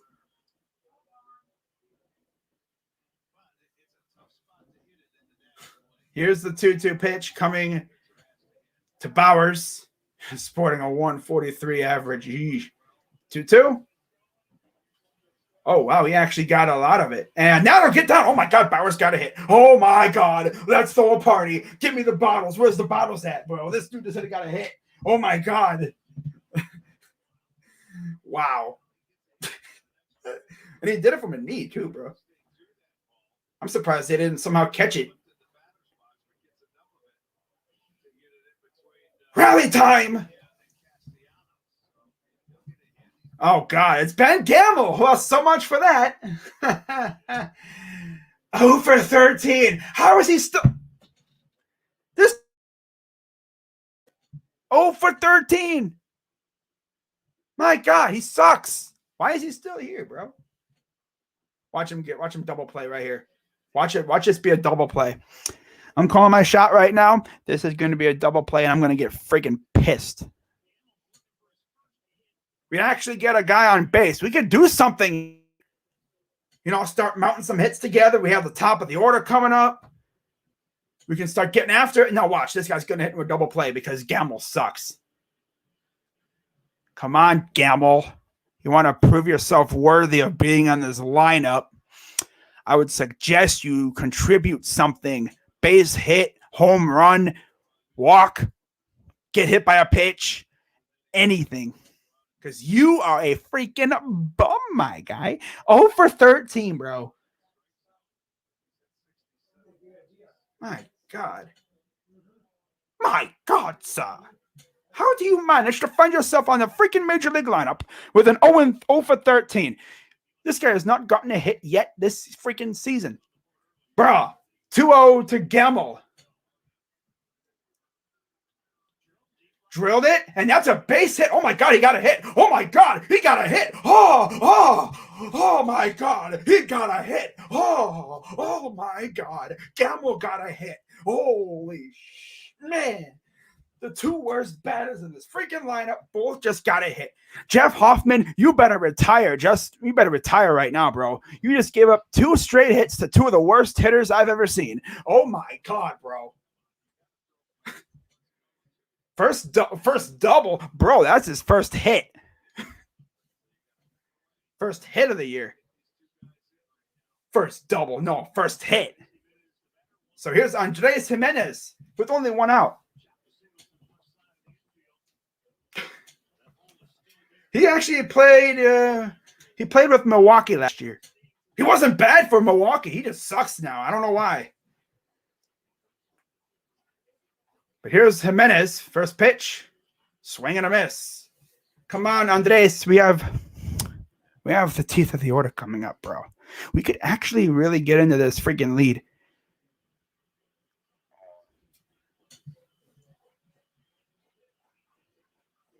Here's the 0-1 coming to Jimenez. At least score a run or 2 here. Ball.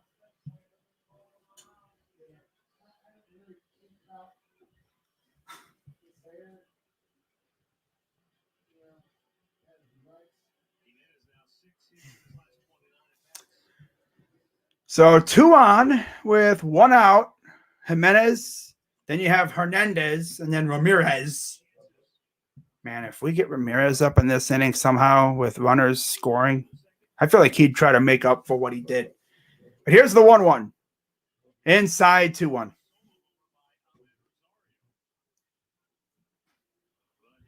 Three hits in 2 days is a miracle. I know.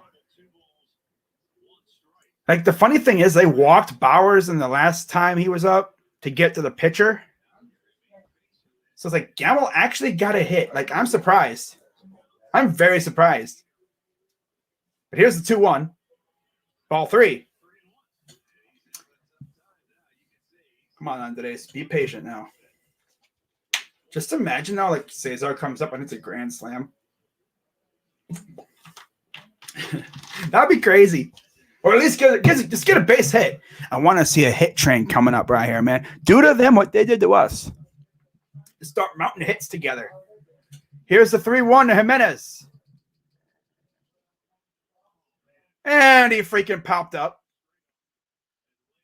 Oh, did he drop that? No, he didn't.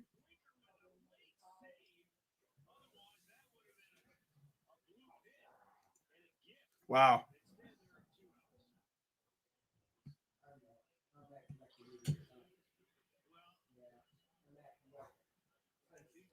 Ooh.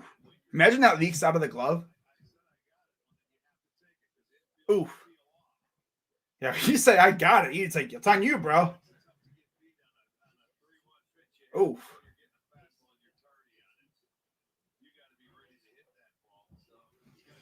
It would be just so Indians to not score again because, we've been allergic to scoring with runners in the scoring position as of late. So here's Hernandez. Swing and a miss. I just feel like we're not scoring. We're allergic to scoring with runners in the scoring position. Yeah, we're allergic to it. Any other team would have blasted that ball to the freaking atmosphere or got a base hit, but not us. I don't know what it is, but we just can't hit with runners in scoring position. Chopper. There it is. Wow. What'd I say? 2 on, and we do nothing with it. Typical good old-fashioned Indians, right?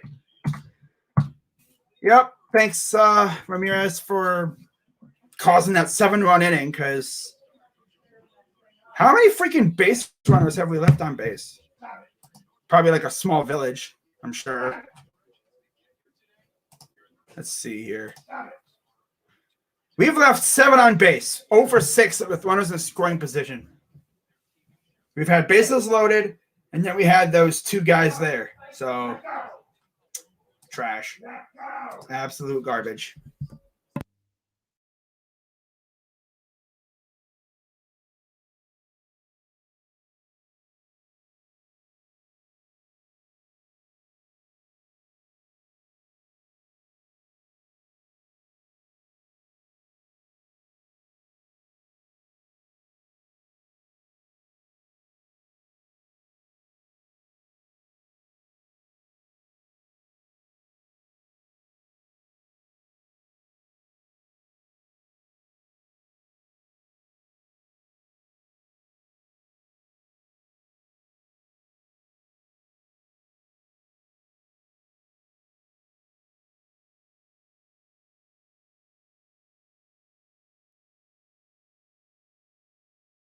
All right.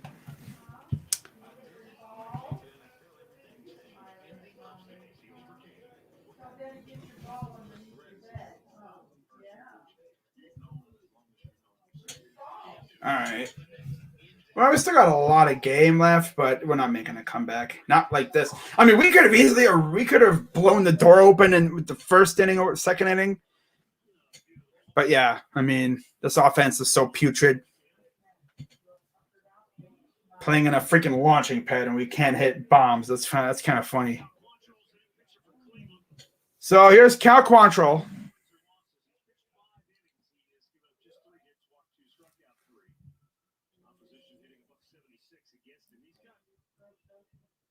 Oh, well.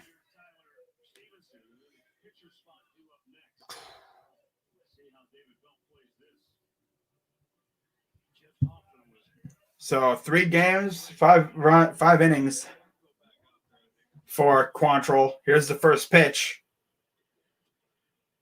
Pitch inside, ball 1. They love pitching inside, apparently. Wow. Here's the 1-0. Stevenson was hit by a pitch last time he was up. Last inning. But yeah, we could have really used at least 2 of those runs there. Could have cut it to 7-3 or something, but no, because Indians' offense is just putrid garbage. They're not clutch at all.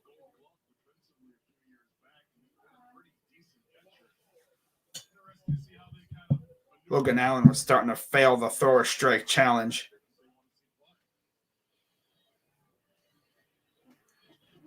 Fouls that one off.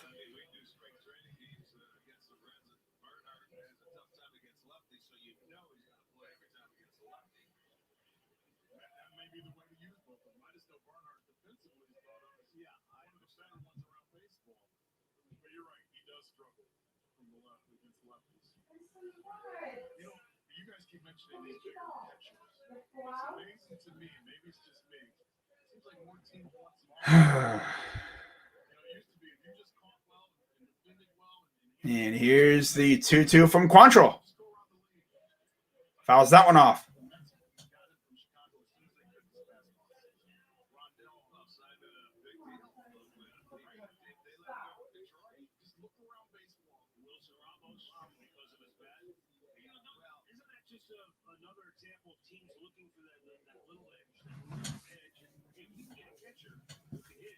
Here's the 2-2. Ball.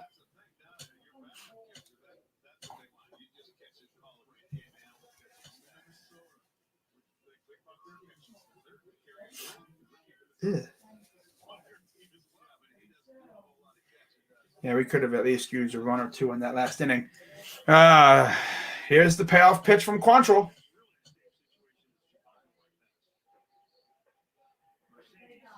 Ball 4. Here we go again.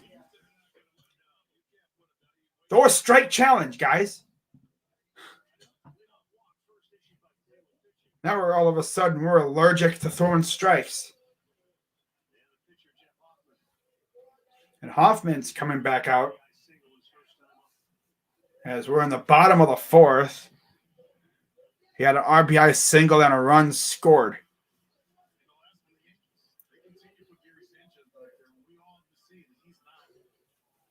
Come on, double play. Come on, please.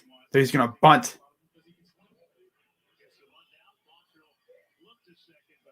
Yeah, they just got the easy runner there. So there's an out. So first, one down, runner on second.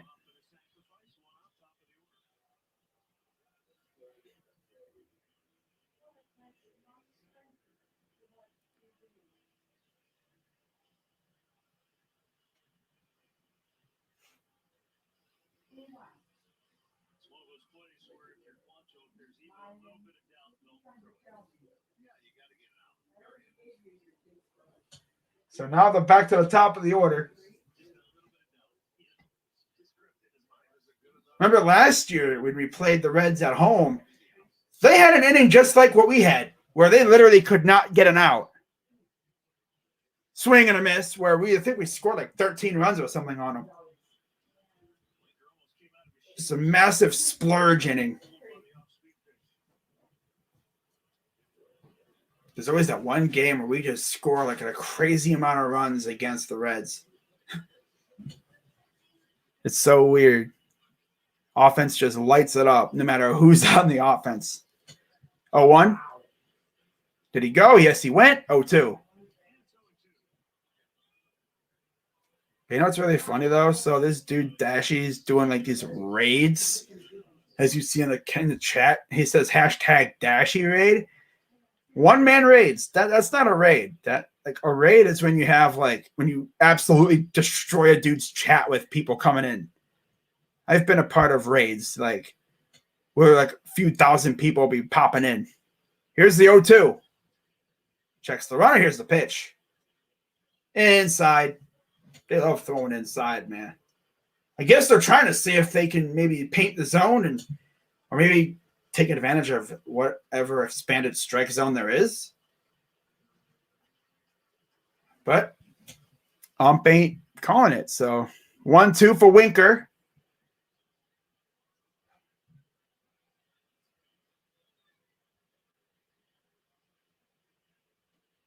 Here's the pitch. Got him. There's the punch out. Haven't had many of those tonight.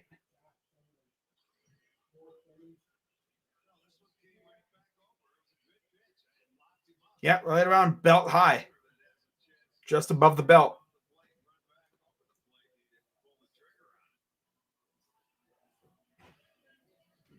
So 2 down. And here's Nick Castellanos.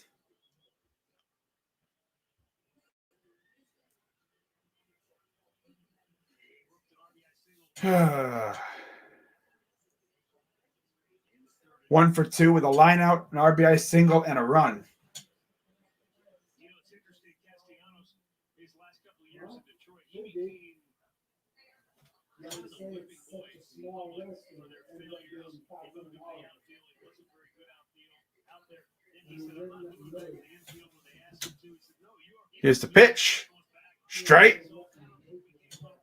But yeah, that third inning, everything just collapsed. Like here's how the third inning went for us. Like it was bad. You look at how the second inning. We had something going too, man. Had the homer and then a double and then nothing, and it was the third inning. Okay. Right to the second baseman, and there's out number 3. So we get out of that one as we head to the top of the 5th.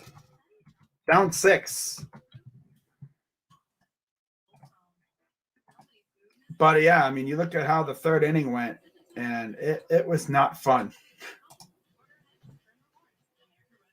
Our third inning went pretty good. You know, we had a leadoff single by Jimenez. Ramirez walked. Rosario walked. Ahmed. And then Naylor flew out and now ended the inning. And then, you know, Farmer reached on a fielding error. Stevenson was hit by a pitch. Wild pitch by Allen. Moved the runners to second and third. Hoffman singled, scoring a run. And then Winker singled, scoring another run. And then Castellanos singled, scoring another run. And then Suarez doubled, scoring 2. And then Votto scoring 2 more. And then finally we got Senzel out. India flew out. And then Farmer hit by a pitch. And then he was caught stealing. So, yeah, that was a rough inning. And then, coming off of that, Perez struck out because, of course, Bowers singled. And then Gamble hit a ground rule double. Kind of wish he would have left the yard, but no. And then Jimenez flew out. Jimenez and Hernandez flew out and grounded out. So we're going to need a nice long inning here if we want to at least try to make it interesting. We don't have to score 6 runs in this inning. We just got to score maybe 2 or 3, and then we'll be right back into things. We got to get it to where there's as many runs as there are bases. Because this offense can definitely, if they put their minds to it, they can rally. Especially if we get into the Reds bullpen. I mean, they had a lead against the Diamondbacks a week ago or so, and they gave it up. But they just got to mount together a nice rally. But here's the guy that led to that bad inning with an error. First pitch strike, stares at it. I've never seen a team stare down a pitch down the middle so many times in my life. They love staring down pitches down the middle. Here's the pitch. Ropes it foul down the right field side.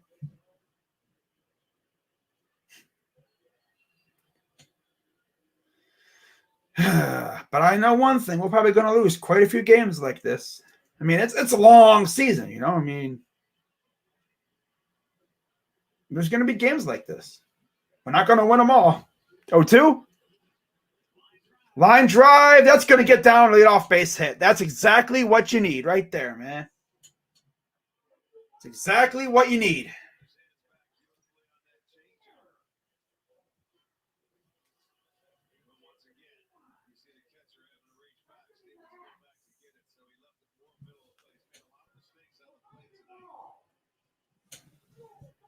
Come on, let's get something going here, guys.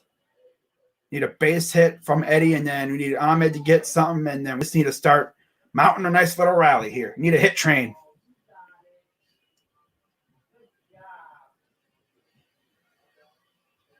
.238 average for Eddie Rosario. He almost hit one out a couple second inning, but couldn't leave the yard. And, of course, look at that, double play. No, he's safe. I was going to say, this guy would do that. Hit right into a double play. That's another. This guy was a decent hitter, and now all of a sudden we just can't get a rally going. Well, that's because Votto jumped up to get it. If he wasn't an athlete, I don't think he would have. A little bit higher. That goes over his glove. Probably got 2 on. Nobody out.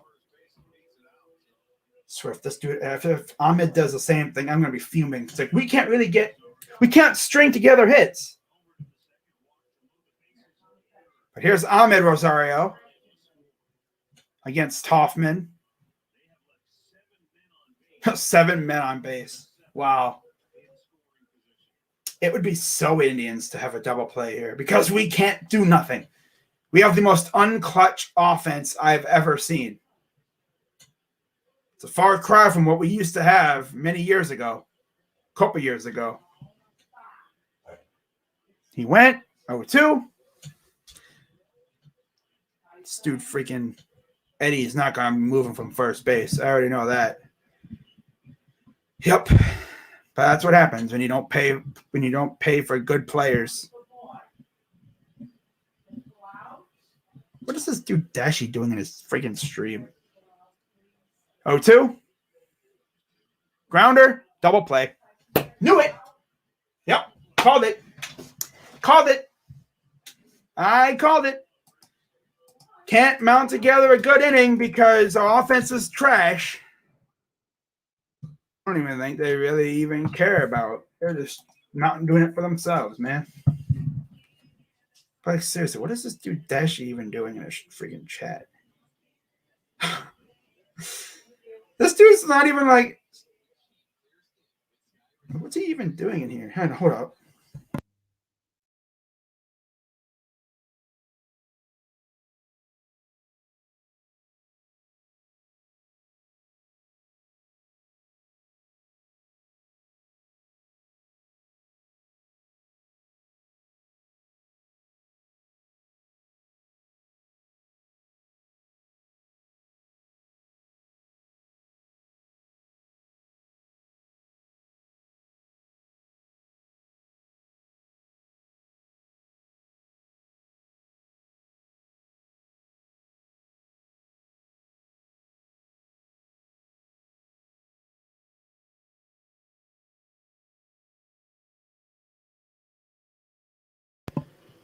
All right. Check and make sure my mic is working. Yes, sir. But yeah, of course. So offense just falls asleep now. Of course.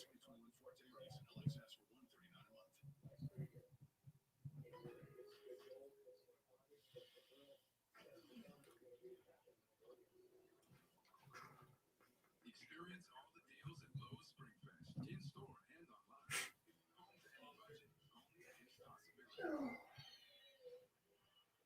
nice night in Cincinnati with limited capacity. Not everybody can get into the ballpark, so they gather downtown near the yard.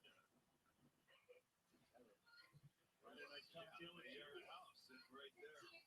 Wow. Get a yard of beer or two. Good eyes, Arch.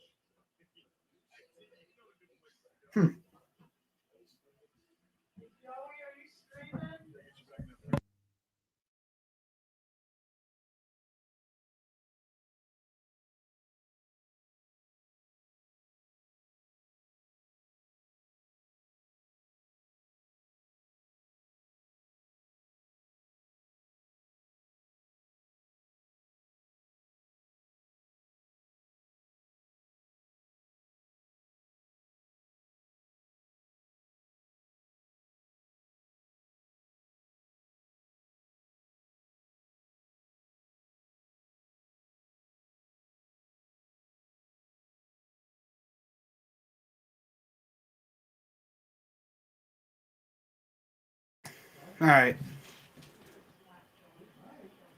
Okay. All right. Here's the 2-1. Swing and a miss. If the freaking Indians make a rally here somehow, like that would be awesome. But that's asking for a lot, because our offense is lethargic. Here's the 2-2. Man, I thought Perez was like really good at deflecting, balls back into his general area. He's let a lot of them get past lately.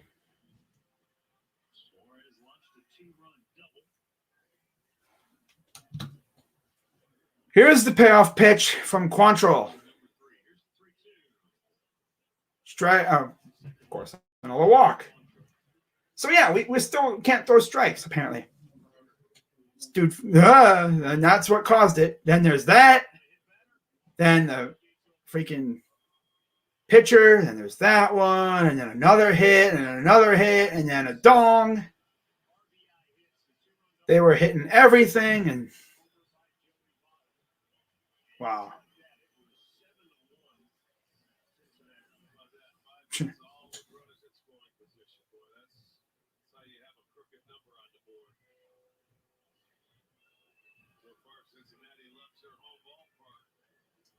So here's Votto.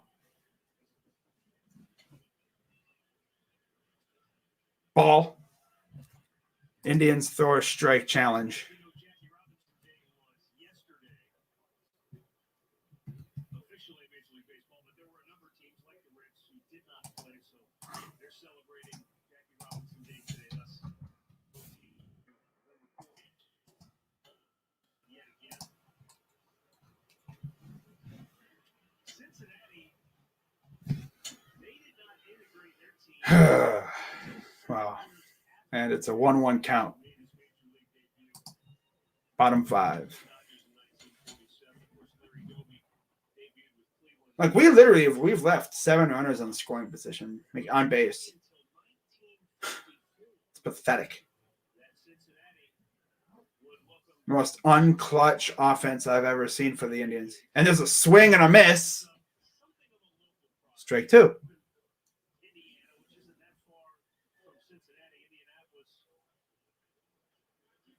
Like freaking Bowers and Gamble both got hits. 2 on and nothing done for it. Then, last inning, runners were written on base, but then double play. Because, yeah, Indians.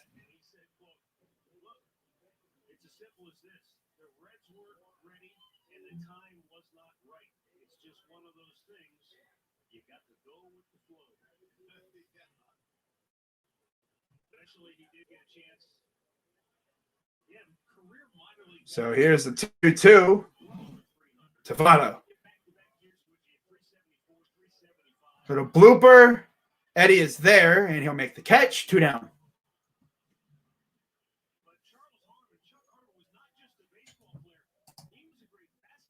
Oh, I'm sorry, there was 1 down. I thought. Okay, yeah, 1 down. Chuck Harmon made his debut in 1954. Roomed with Larry Doby at Great Lakes Naval Station during World War II. Played basketball and baseball at University of Toledo. 4 seasons in the majors, Cincy, St. Louis, Philly. 141 hits, 7 home runs. Wow.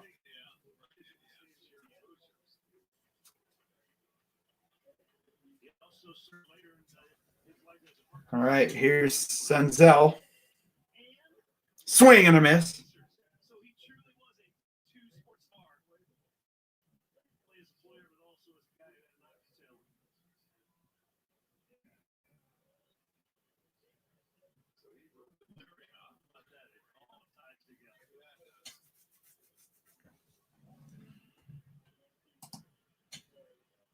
Here comes the 0-1. Popped it up. Center field, and there's 2 down.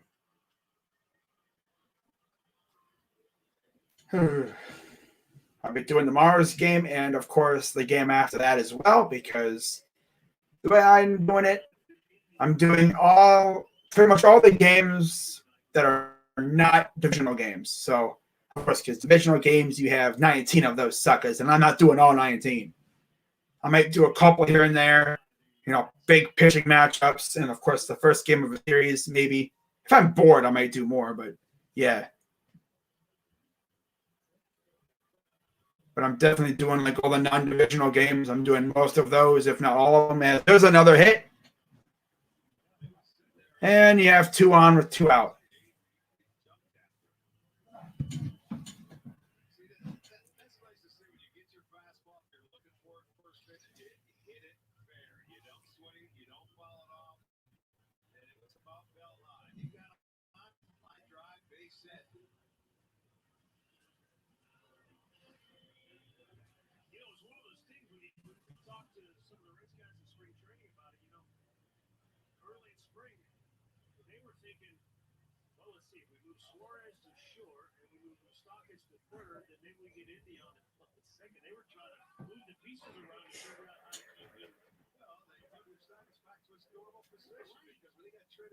Wow.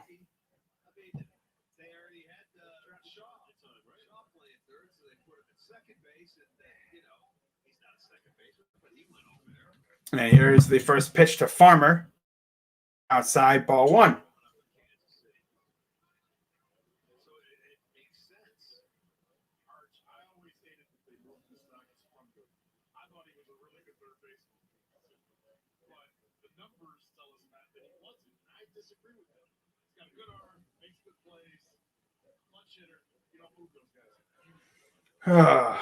Here comes the 1-0.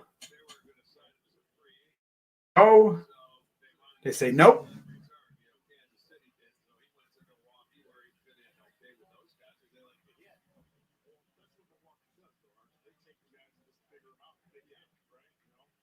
It's kind of funny how the Reds and Mets both kind of have the same mascot, a baseball with a face on it. Thing is, though, I think the Reds tried to make theirs different by putting a mustache on him. Here's the 2-0. 3-0. Okay. The Indians throw a strike challenge.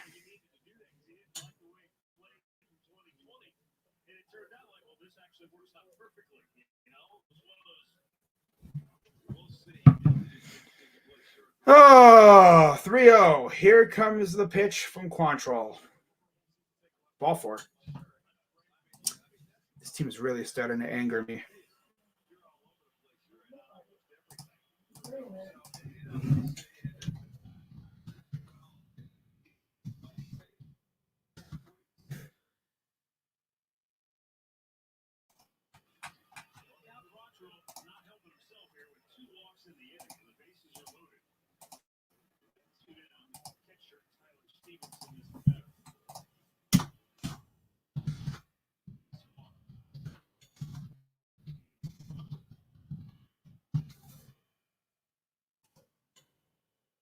Oy.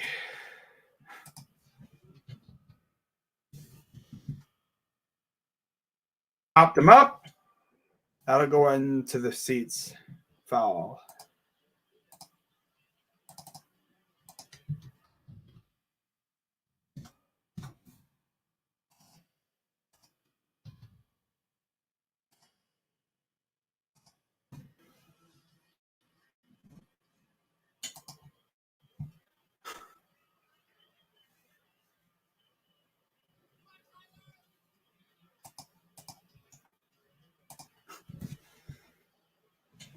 Here's the 0-1. Ball.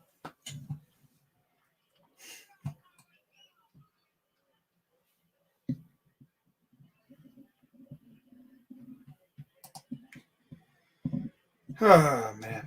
This game feels like it's going on forever. Started at 7. It's already been 2 hours? Wow. Sheesh. Here's the 1-1. Ball. Oh, my God. Can our Padres pitchers please throw strikes? Like, these Padre pitchers, man, they don't throw strikes now, apparently. Maybe that's why we shouldn't be making trades with San Diego. Team hasn't done crap in so many years, and yeah, let's make a trade for him. I mean, there's a reason why they got all those good prospects.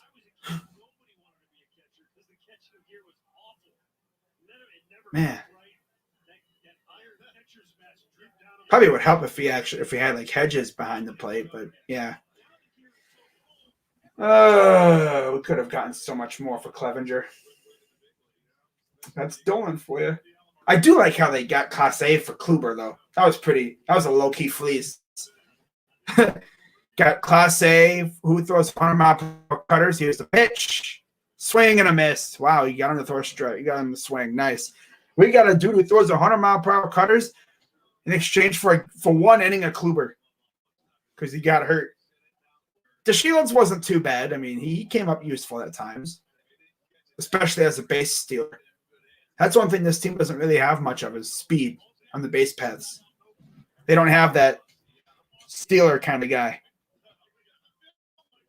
But here's the 2-2. Inside ball 3. Watch, they're going to load the bases. Ay, ay, ay.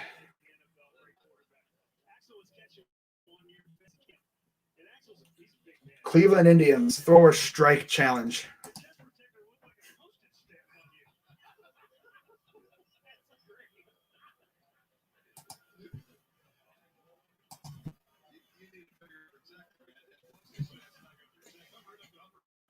And here's the payoff pitch.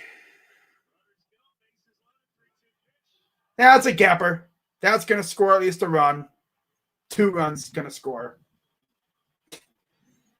Freaking Padres pitchers. Wow.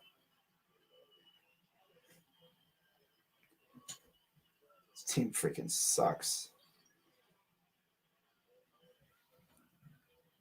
Well, now you see why they score so many freaking runs because they're their owner I know Cincinnati is not the largest market in the MLB, and yet look who they got. They got Moustakas. They went out and got Castellanos. You still got Votto because they actually pay players too. Yeah, they actually pay players. Yeah, they can actually pay players. Dolan doesn't do that. Imagine the team we could have had if we paid players.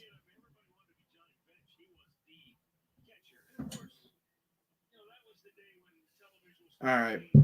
So what is it now? Freaking 9-1. Freaking Padre pitchers, man. Padre pitchers be selling this game. Wow. Oh, of course.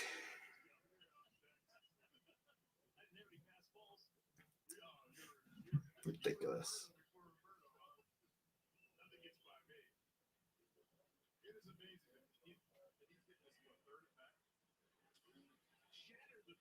Wow.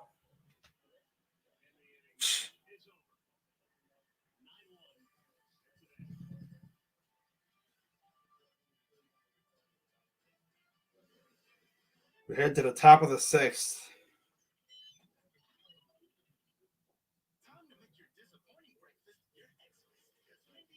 God, Indians, this is probably the worst whooping we've taken against these guys in a while.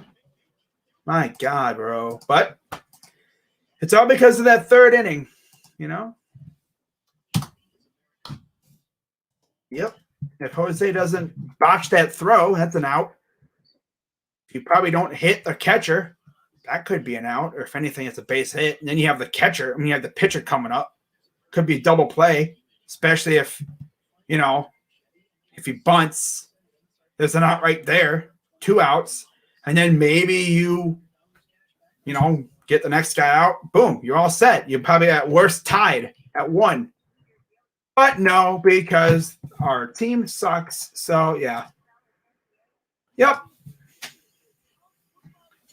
Paul Dolan, literally, Cincinnati is not the largest market. They could be even smaller than Cleveland.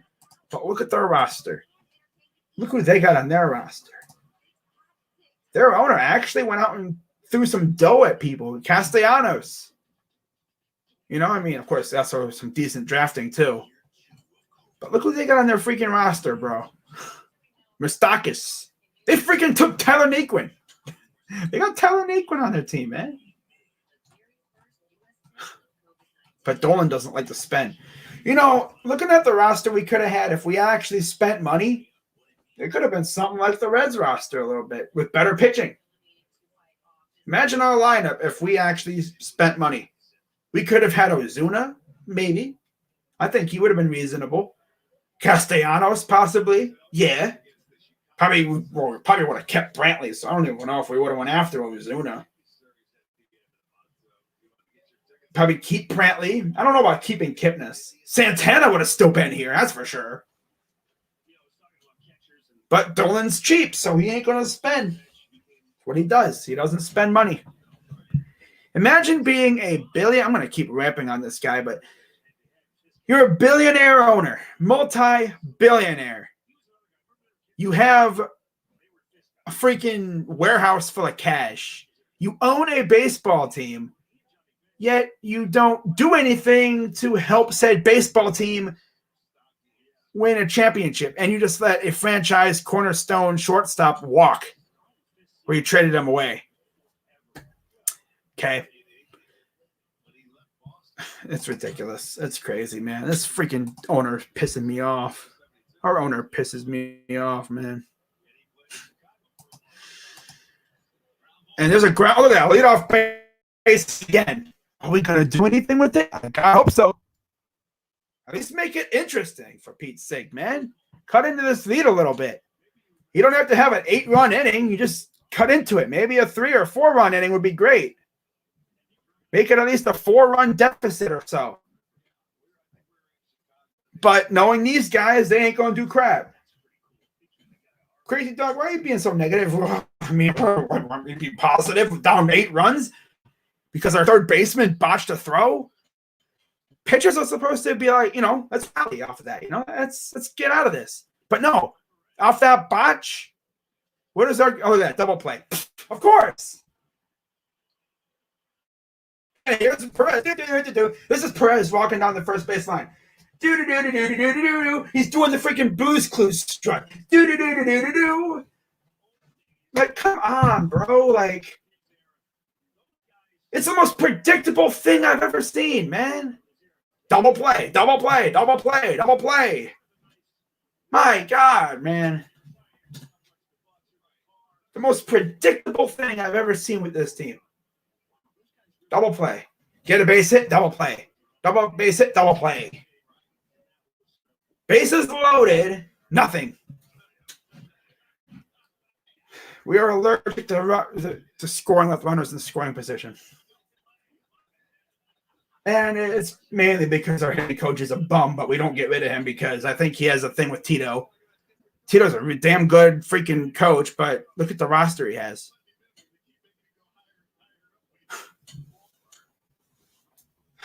This freaking team is just pissing me off, man. Thank God I got the Browns. I swear to God. I never thought I'd say that. Thank God I got the Browns. Oh, the Indians, man. And wow. It's crazy, man. Never thought I'd ever say that. Thank God I got the Browns. Because believe it or not, the Haslams already won a championship. And, it's soccer, but it's a championship. I mean, that's cool. They won the MLS Cup in their first year owning the Crew. That's dope. Freaking Dolan's owned the freaking Indians God knows how long. And, bruh, they even made the playoffs a couple of times. Made the World Series once. Like, if I was a multi-billionaire baseball owner of a baseball team, I would literally dedicate probably 75% of my wealth to the team. Well, I'd probably section off a good few $100 million to the team. And here's a high fly ball to deep right. And, of course, it dies at the track. That'll retire the side. Oh, this team is just angering me right now. I might just spend the rest of this freaking game just ranting and raving about how garbage this freaking organization is. You know how bad you are that you literally got passed up by Jimmy and D Haslam? Before these past couple of years when we had Baker, they were considered to be probably the worst owners in the city. Dan Gilbert, yeah, he's kind of a douchebag. But you know what he has that Dolan doesn't? A ring. Yeah. You know what this guy has? A ring. You know why? Because he's aggressive with money. Yeah. He actually, he went to David Griffin. He pretty much said, DG, let's build LeBron a team. Let's get LeBron a squad this time around. He was willing to pay the luxury tax for 4 straight years to help us maintain a playoff finals level squad, championship level squad. This dude freaking Dolan probably wets his pants when he has to pay over $10 million for a player. Could you just imagine real quick, all right? So, just real quick. Let's take a look at the richest. I'm just going to do this real quick, all right? I don't even care about this game anymore. Richest owners in the MLB. Let's see how many of the richest owners are in, largest markets in the MLB. All right. So let's see. Largest MLB market sizes. They say like the Indians are small market, which I mean they probably are. All right, market size. This is an article from Bleacher Report from 2012. Yeah. I don't even give a crap about this game, honestly.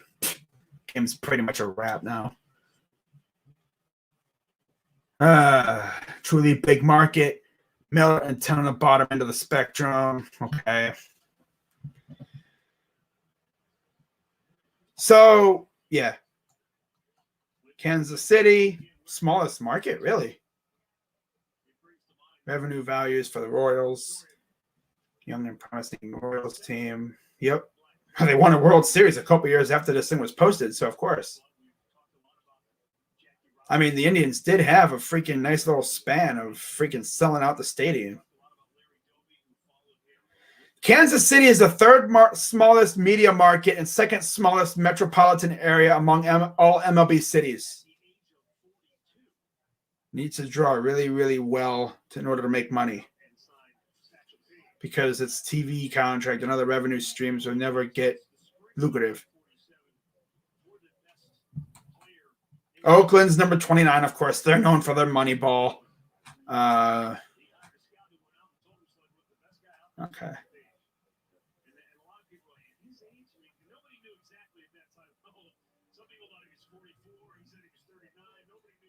Okay. And then you have Tampa Bay, of course. We already know about them. Milwaukee's 27. 26 is San Diego. Yeah. Look at that. They're classified as like a meh kind of small, smallish, medium-sized market. But you know what's funny? You look and see who owns that team. You know what's crazy? I don't know if they're still like relegated as a 26th largest market or a very small market. They're paying almost a full $1 billion for their infield. Their owner dished out how much? Millions of dollars, millions upon millions, like hundreds of millions of dollars for Fernando Tatis Jr. Wow. So MLB owners by net worth. You have Cohen, Lerner, Charles Johnson, Marion Ilitch. Look at that. Tigers are one of the largest, one of the biggest, spenders. I mean, look at Mr. I. That dude went berserko freaking spending money. Because he actually spent money. Artie Moreno, John Middleton, John Henry, of course, Fisher, Joe Ricketts, and Ray Davis. Wow. In terms of owner, like how rich they are. And Cohen's like $14 billion. You realize, though, here's something else. If you look at net worth, all right, you know what's really crazy to think about? So Steve Cohen, Uncle Steve, as Mets fans call him, his net worth. How much, he's worth? He is worth, I think, like $14 billion. Here's a high fly ball, and that's gone. That's Castellanos. Yeah, this game's over. Wow. Wow.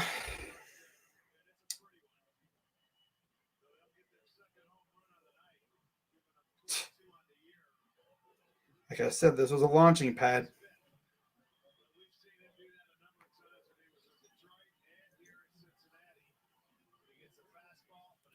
Wow.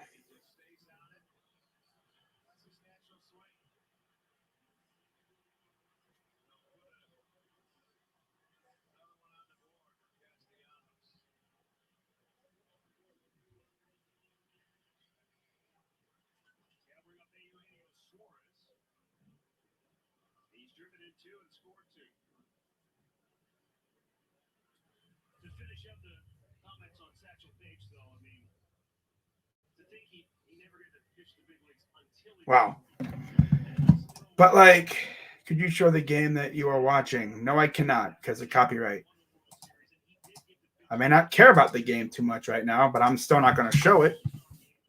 I actually care about my channel. And if I do show the game, my channel will get sniped and you'll never see it.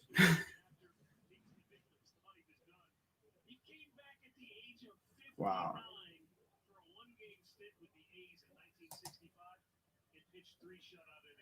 Wow. So Steve Cohen is I believe his net worth is like $14 billion. Yeah. Net worth as of May 2020 is $14 billion. All right. Keep that in mind. Why is that important to note? Because the owner of the Cavaliers, Dan Gilbert, and this is why I bet you a lot of Indians fans kind of want him to own the Indians. A lot of Indians fans want Gilbert to own the Indians because of the fact that Gilbert's net worth, $47 billion.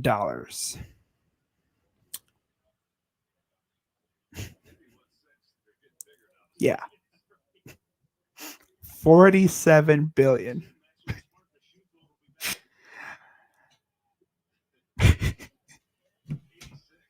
That means if this guy was into baseball, which I don't think he really cares about the Indians too much, and I wouldn't either if I was him. He probably thinks the Dolans are freaking idiots. He probably thinks, ha, chumps. I spend money like crazy. Look at you. Can I have some of your money? I'll use it. If this dude owned the Indians with that kind of money and how aggressive he's been, I mean, this dude, he's not afraid to spend for a winner. He's not afraid to spend for a winning team. I mean, he would have signed Lindor the moment he walked into the majors. He would have signed him the moment he got into the majors. The first couple of years, he would have signed him to a nice deal. Probably would have signed every big name free agent on the market too. We would have had an all-star team because with how aggressive he is with money. And the thing is, he owns a team who's in a league with a salary cap. Imagine what he would do with no salary cap. I mean, there'd just be like the cap ceiling, which is like $200 million. You go over that, you pay a tax. He'd be like, it's chump change for me. The dude paid over like a few hundred millions of dollars and fought a high fly ball, and that one is gone. So, yeah. Oh, it was off the wall? Oh, it was off the wall. I thought it was gone. Of course. Wow. I for real thought that was gone. But he threw it right in the middle, so of course he'd blast that.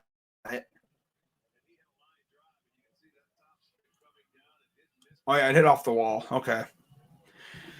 Yeah, this team freaking sucks, bro. Like, damn.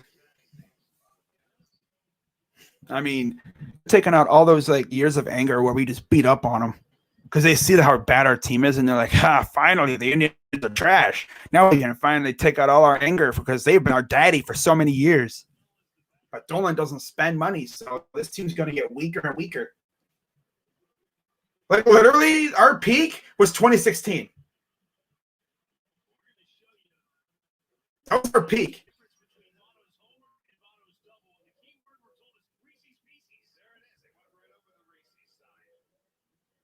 Huh. Right, I see. Okay, I see the Ricochet. I think every Indians fan just hates Dolan. They want him to sell. Everyone in Cleveland wants the Dolans to sell. You know, of course, everyone's going to have that fear that, whoever buys the team will move. Not if you don't have to sell it to some random person. Sell it to somebody who would want to keep the team here. Sell it to somebody who loves the city of Cleveland, who's a dedicated baseball fan, and they would not be afraid to spend money. Because I'll tell you one thing, as they say in Field of Dreams, you build it, they will come. You build this team and you make it like legit. You show that you're willing to spend money on good players as well as, have a good farm system that we have right now. Then, yeah, people will show up. We had a 400-some straight game sellout streak at home. Those are just home games. 400 straight years, I wish. Wow, that's a lot. 400 games sellouts at Jacobs Field, Progressive Field. And he finally ends the inning. Like, I give a crap. Unless we have an 11-run inning here, which, knowing the Indians is possible, but not with this team. Years past, it would have been possible because look at the freaking lineup we had. mean, God, you look at the lineups we've had, and like when we were like really good, like 16, 17, and 18. Sheesh, man.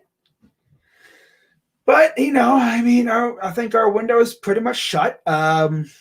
Especially now that the White Sox are good, the Twins are still good. Detroit's starting to emerge a little bit, and Kansas City exists. And the funny thing is, Kansas City's new owner is John Sherman. All right, he was one of the minority owners of the Indians. Let's see what his net worth is.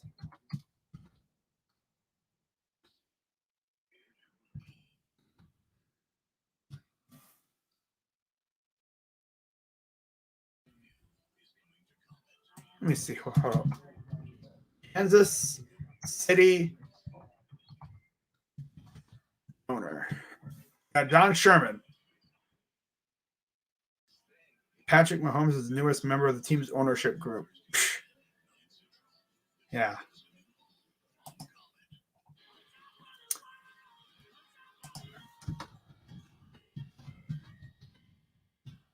John Sherman's net worth is.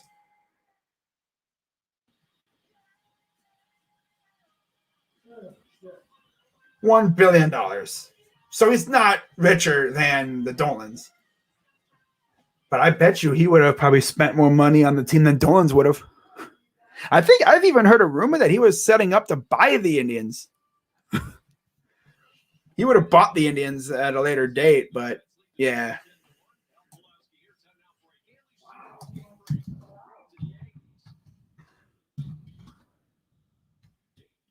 Wow. Let's see if I look this up. I don't even give a crap about the game anymore. I don't even know why I'm still streaming, I guess. Yeah, see, this was an article from 2019. So he was in line to buy the Indians. Yeah, he was in line to purchase the Indians. Yeah.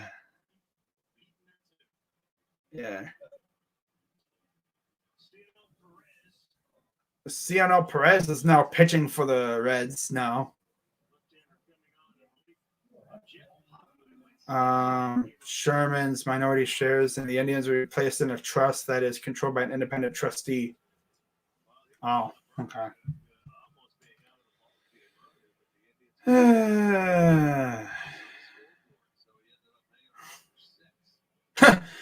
It's funny that these guys said after Sherman bought the Royals, Dolan literally said, moving forward, this transition will not alter our organization's operational approach. We remain committed to our pursuit of winning the World Series. They kind of contradicted themselves there.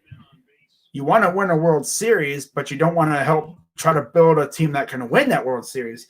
You're not going to win a World Series with a $30 million payroll. Just saying. Here's Yu Chang pinch hitting for the pitcher. Wow. Oh.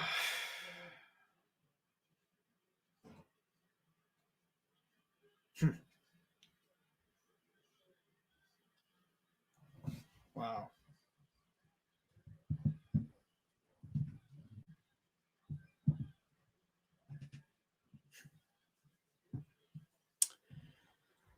Wow.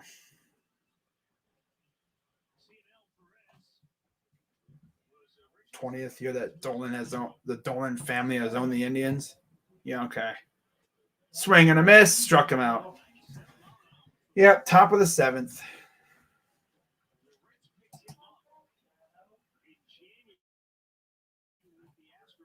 This team is just trash.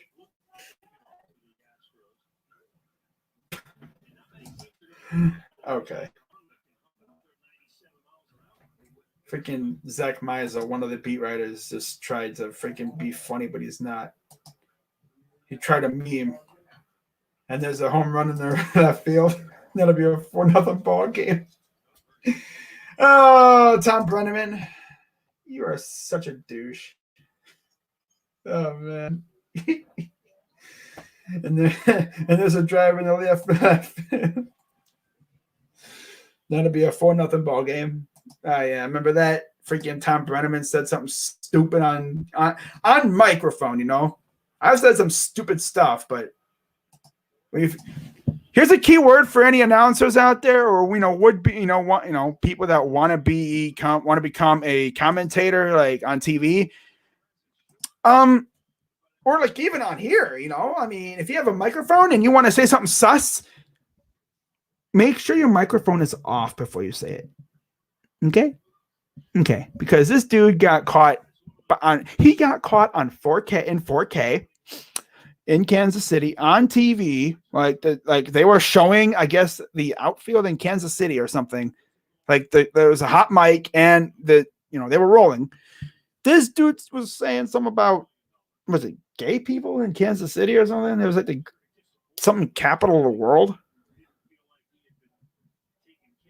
I'm on camera, on mic. He wasn't on camera, but he was on microphone. Like this dude was caught in 4K slandering people in Kansas City. I could just imagine the people on Fox Sports at the time, because for those who don't know, Bally Sports was Fox Sports.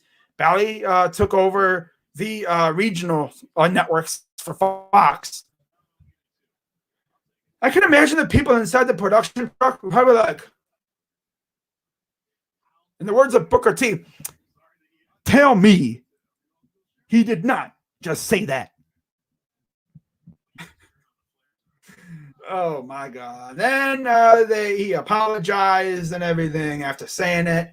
And they actually walked the leadoff hitter. I mean, not the leadoff hitter. I don't even know who this freaking is. Is this Ramirez pitching or something? Well, they have a base runner. That's cool. Woohoo, a base runner. Ooh.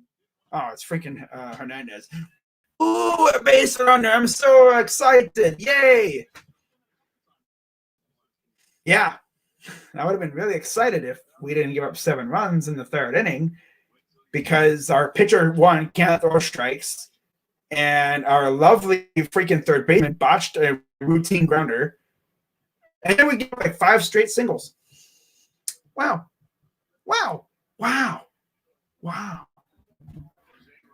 I am just going off right now. I could care less about this game, honestly. This game is a wrap, bro. I mean, dang. Look at this. Oh, look at that. Nice little routine grounder. Throw to first. Yep, that's it. That was it. This team sucks so bad. Oh, yeah, I figured that's what he said. He said something about that. And it's even crazier that he would say it on TV, too. Like, how do you not know you're on TV saying that? Usually, like, when you're on, TV, the person will be, like, in your ear or something. They'll say, like, we're on in 5, 4. Did they not do that for him? You thought they would have, right? Did they just be like, hey, let's pull a prank on him. He's over there talking shit about freaking city. Let's do that. Let's expose him. Boop. And then he's over here like saying it's the black capital of the world. And then everyone's like, he said that he just freaking said that about Kansas City, bro. Please tell me he wasn't on TV. Oh, he was? Man, come on. And then, of course, the probably the most memeable thing I've seen. He's apologized, and then Nick Castellanos went yard. And then there's a home run, and there's a drive into left. And that'll be a home run, and it's another 4-0 game. Oh, my God, bro. Like, wow. My teams are down bad right now. Blue Jackets suck. Cavs, nah. I mean, they beat the Hornets. I'm not going to get too bad on them. But the freaking Indians, bro, like, oh. They got no hit like 2 days ago. Ay. Then this happens. I was so into the game, too. And I was like, yeah, I'm going to hit the home run. And then Logan Allen was dealing. And then that 3rd inning happened. And I've just been like, yeah, who cares?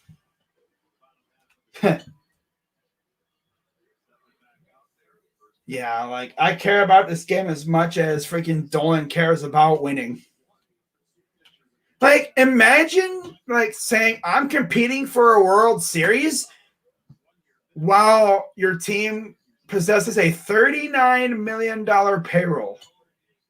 In fact, let me see if it's updated. Because people will say, well, that's not right.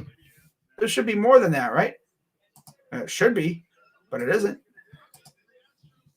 Let's see this. Let's look up MLB payroll. There it is, payroll tracker. Let's see where our payroll is. Look at the Dodgers, $247 million in payroll. God, man, no wonder they're so freaking good. Man, Yankees, $200 million, Astros, Mets, Angels, Phillies, Red Sox, the Padres, small market team, low key. At least they were. I'm pretty sure they still are. I mean, the Padres are the only team in town. Like, literally, that's the only team they have in San Diego. You know, they pay over $1 billion. They pay over $1 billion for their freaking infield alone. Look at this. All right. Base salaries of these players. Here's a drive into right center, and Ahmed Rosario is there for the catch. Manny Machado, $30 million base salary. Will Myers, $20 million. Hosmer, $20 million. Darvish, 22. 10 for Snell. 9 for Pham. 6 for Pomeranz. Kim, 7. Musgrove, 4. My God, bro. On the injury list, too. They have, what? Where's freaking... Where the heck is Tatis at, bro? Isn't he in here? He should be. Oh, there he is. Oh, $1 million base salary? They still have him in pre-arbitration. I thought he had his contract. Didn't he just get a massive contract or something? Unless it doesn't kick in until next year or something. Interesting.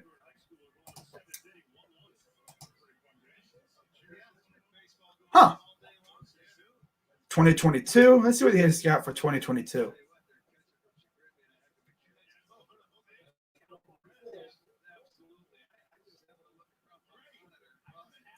Huh. Oh no, there he's got $5 million after that. Oh, I think they made it to where like this it gradually grows. Okay. But still, man, look at players out here making more money than the Indians and like as a team. It's sad. I really don't care about this game anymore. This game is terrible. I know. Reds got rid of Bauer and Indians Lindor. Yep. Well, the thing is, the freaking Reds, where are they at in terms of payroll? Well, according to this, they're 25th in terms of market size. It's not a metropolis nor a massive media market. Lovely Riverside Ballpark, been a cash cow for nearly a decade. Well, yeah.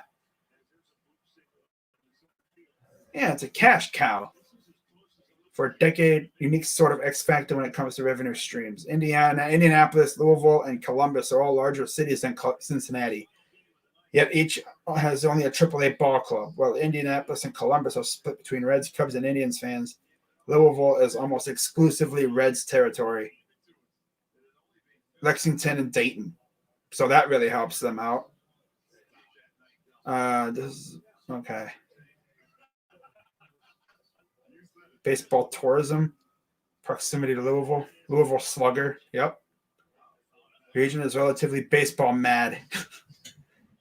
Bengals do not intrude much on the Reds market to share for sports in Cincinnati, nor does the city host an NBA or NHL team. Civic pride in a franchise nearing 150 years of age cements the team's place.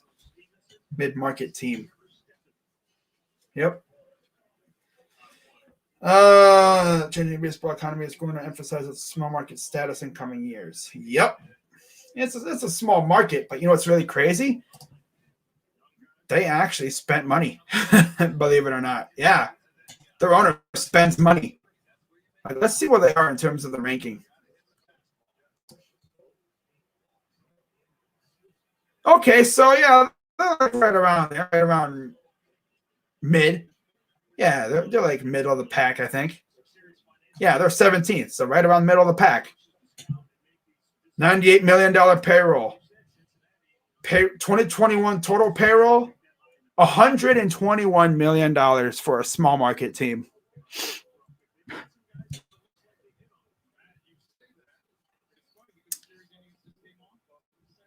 Padres are, I guess, small market. Texas is low-key small. They got a $94 million payroll.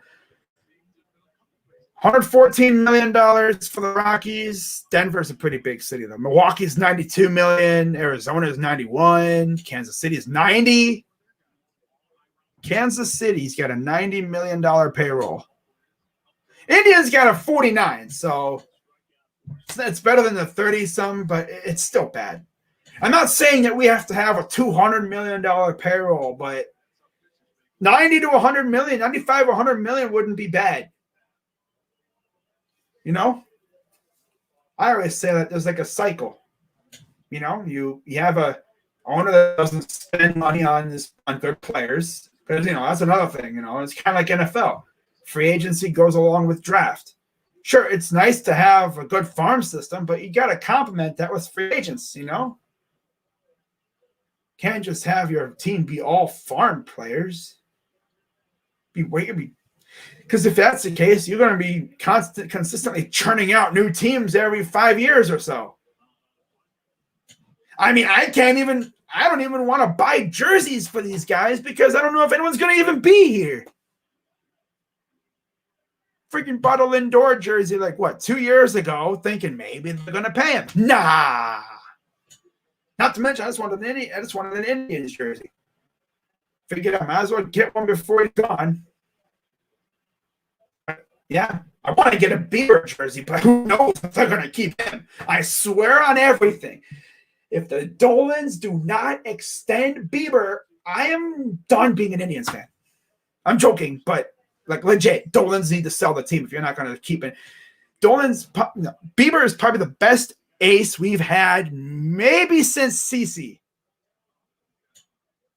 or Cliff Lee. The dude is probably going to win. He's going to win multiple Cy Youngs. He might even go back-to-back with the way he's pitching so far. Wouldn't surprise me. If we do not extend this guy, I'm going to be... But no, Dolans, they don't spend, so they're probably just going to let him go off. Here's our ace. What, another ace? I mean, we have a history of trading Cy Young winners, so yeah. You know, CeCe, Cliff Lee, Kluber. Yeah. What makes you think that we're going to trade? What makes you think we're going to keep Bieber? Especially when he wants over $12 million. We only kept Jose Ramirez because we managed to somehow sign him for a really good deal. I can't even speak. Reds will pay for free agents every 5 or so years. Yeah, they do what the Bengals won't. They pay for free agents, kind of like how the Cavs do what the Indians won't. Because Dan Gilbert realizes that he's got a good team and he'll spend money on free agents. It's just that he's not going to, willingly dive into the freaking luxury tax year after year. Like, after a while, he's going to be like, well, guys, I'm kind of tired of paying the luxury tax. Like, we got to lower this cap a little bit. That's why I kind of wish he could own the Indians instead of the Cavs, He could make the Gateway District the whole family business. Give his son the Cavs, and he goes and buys the Indians. And boom, there you go. But he's probably going to go to Detroit to go buy probably, I don't think it's the Red Wings. I think he's going to try and get like a soccer team or something. But I can't tell you how many Indians fans have wanted Dan Gilbert to buy the Indians. I mean, even the freaking Haslams. God, I wonder what the Haslams' net worth is. They got to be around $1 billion, right? Imagine they're even more. Let's see. Jimmy Haslam net worth. I'm pretty sure it's a decent amount.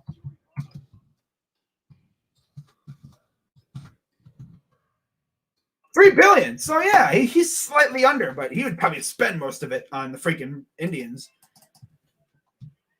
Although I like how they've kept out of the Browns' affairs. I like that. I like how they kept out of the Browns' affairs. They said, okay, you know what, Mr. Barry? We like what you got. We're just going to go back. We're just going to go sit back here and watch our new soccer team. That's what they're doing. They literally told Barry, you focus on this team. We'll keep, you run the ship over here. We're going to go play with our new soccer team. We're going to go watch them. Because, they win stuff too. Wow. Okay, so 10-1 entering the 8th. I'm honest, I don't even care about this game anymore. Did I put bottom of the 8th instead of the 7th? I put bottom of the 8th. Whoops. Sorry. People are going to be like, what the heck? I put bottom 8. I just don't even care. Like I said, I don't even care about this game anymore. I'm only still streaming because, whatever. Like, I could care less. This is ridiculous. Well, I guess if there's anything that makes me happy, the Yankees are getting stomped 8-2, so I guess there's that. We're not the only ones getting embarrassed tonight. Who's pitching for the Yankees? Imagine if it was Kluber. Oh, my God. Oh, no, it wasn't Kluber. Who was pitching for them today? Wasn't it, Nelson. Oh, dude only won an inning. Wow. 2 hits, 2 runs, 2 earned, 2. Damn. Wow, freaking King walked 3. They're having a walk-a-thon with the Yankees, man. They've walked 7 people.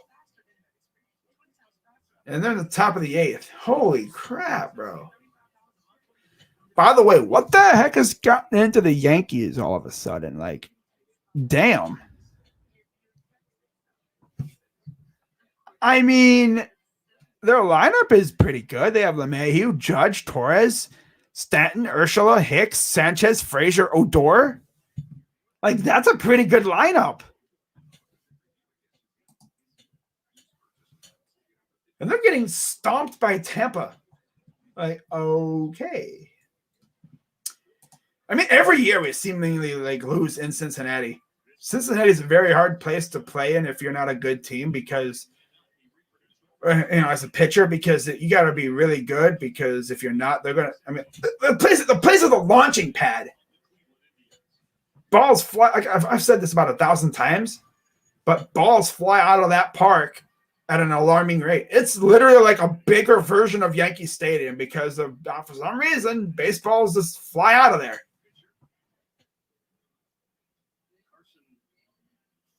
Here's Carson Fulmer. But tomorrow we got Tristan McKenzie on the mound. That should be interesting.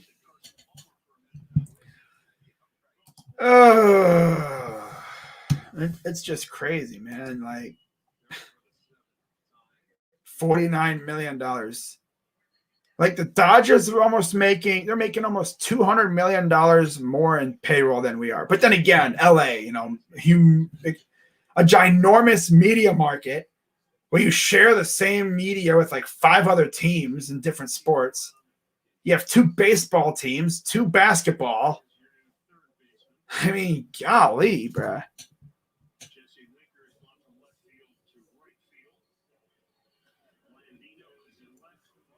And there's a first out.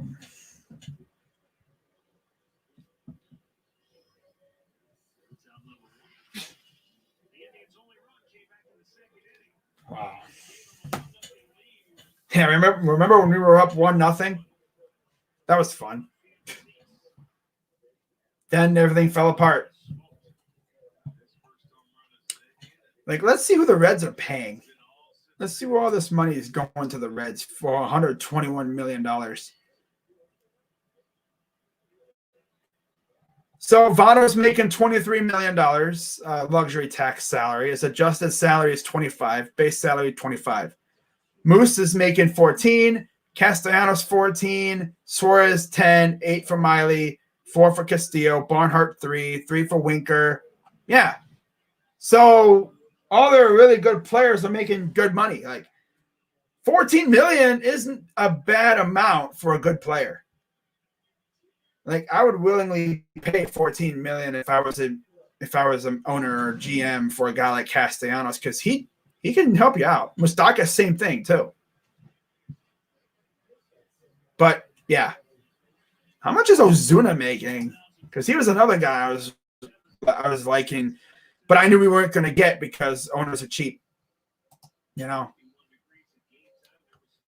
Ozuna's making 16, so yeah, it's kind of on the high side. But yeah, okay. But owners are cheap, like, and it's caught by the third baseman, of course. Yeah, who cares? Who honestly cares at this point?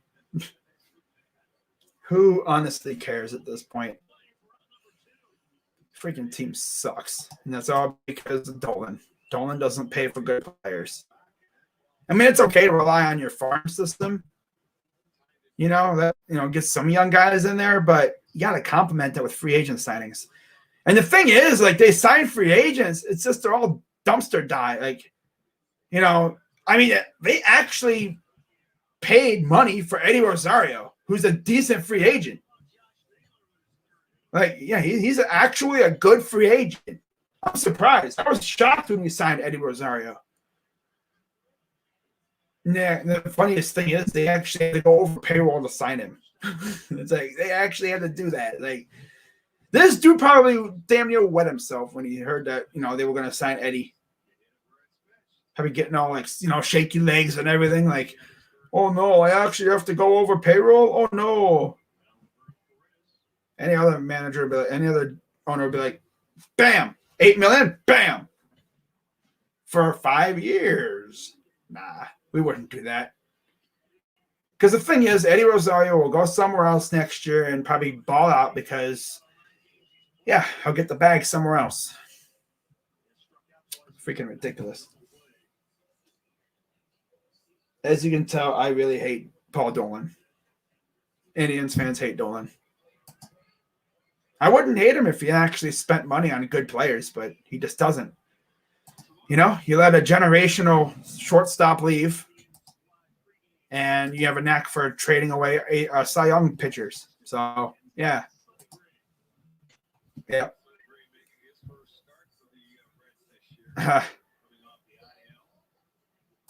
Oh.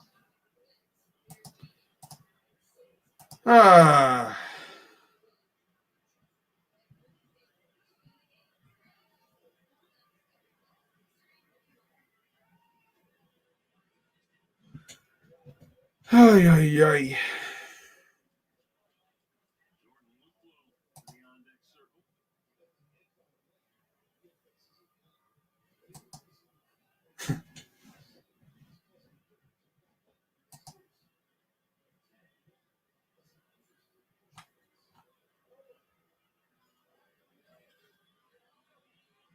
Yep, that's it. This game just got really unappealing so quick.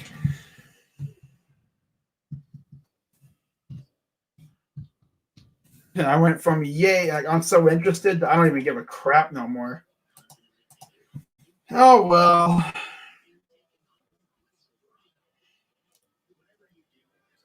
Oh, into the bottom of the 8th.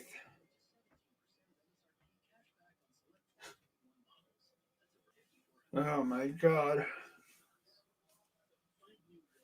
What time do they play tomorrow? Do they at least play like earlier, or do they still play at 4:10? Okay, so we don't have to wait all day tomorrow. That's cool. It'll be Tristan McKenzie against Sonny Gray. Oh boy, Sonny Gray's on the mound. Oh, I can't wait for that. That should honestly be a good game, though. Hopefully McKenzie will be on point tomorrow.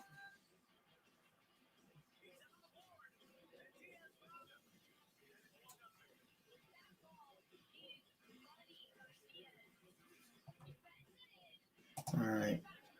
Then a 1:10 start on Sunday with the Beebs on the mound. Yeah, sir. Suarez and Castellanos have went yard off of him.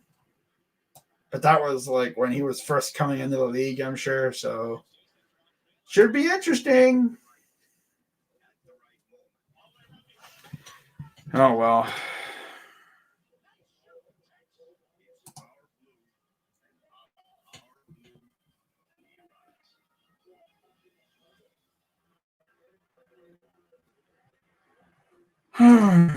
Like, imagine being a Dodger fan right now. That must be fun as heck, bro.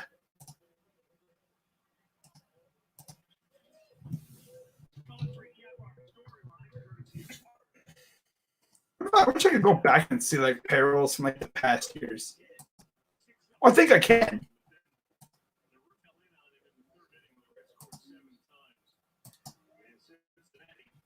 Wow.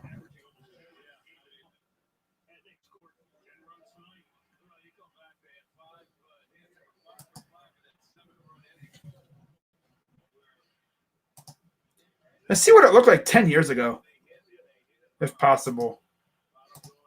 I don't even know if you can. Oh, you can't. Okay.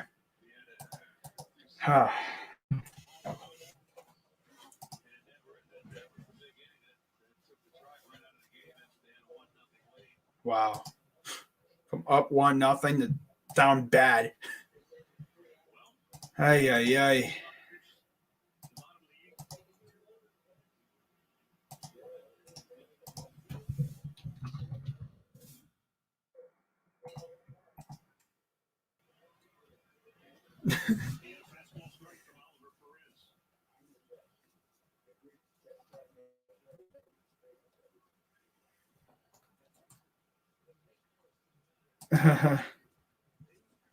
What?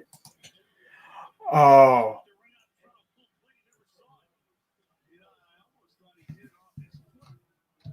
So the Dodgers posted something really, really bad. They posted a GIF of Julio Urias, and everyone's kind of getting on him about it. And for those who don't know what happened, he kind of got in trouble earlier for doing something really, really bad. So people are like, how could you be so tone deaf? I'm pretty sure the Dodgers interns probably sitting there like, dude, why is everyone yelling at me, bro? I could just picture the intern being like, dude, why is everyone yelling at me, man? Look at my mentions on Twitter. And then the freaking dude just, like this team workmate or something looks at his phone and he's like, dude, your phone is blowing up right now. What the heck did you do? And he's like, honestly, bro, I have no idea, man. I just posted a tweet. I responded to a tweet, and everyone's roasting me. Okay, it says responded, like you posted a GIF. What GIF did you post? He's like, I posted a GIF of the Dodgers. So he goes to look at the GIF, and it's freaking Julio Urias, and you're like, bro? And he's like, what, dude? You posted a GIF of Julio Urias. And the guy's like, is that bad? It's like, well, if you don't know the situation, or if you didn't know the situation that he was in, yeah, that is kind of bad. Oh. I'm surprised they didn't delete that tweet. Oh. But I mean, maybe he just didn't know, or he hasn't been around, or maybe, delete it. But okay. Schwarber walk-off home run. Wow. And he struck him out. Good job, Oliver. Good job, buddy. Good job, buddy.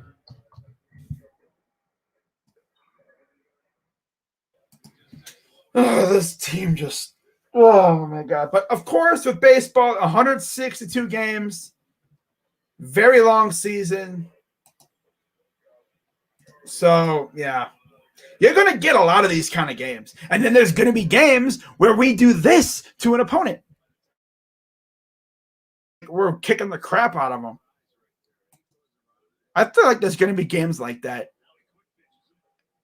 But it's just, if this offense can start clicking, then yeah, we will see that. We will see a game like that.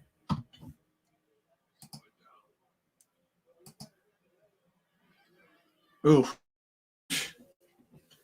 What the heck are you swinging at, my dude? Freaking Alex Blandino? It's bad when they got freaking pinch hitters coming in now. They got freaking bench guys coming in for their guys now.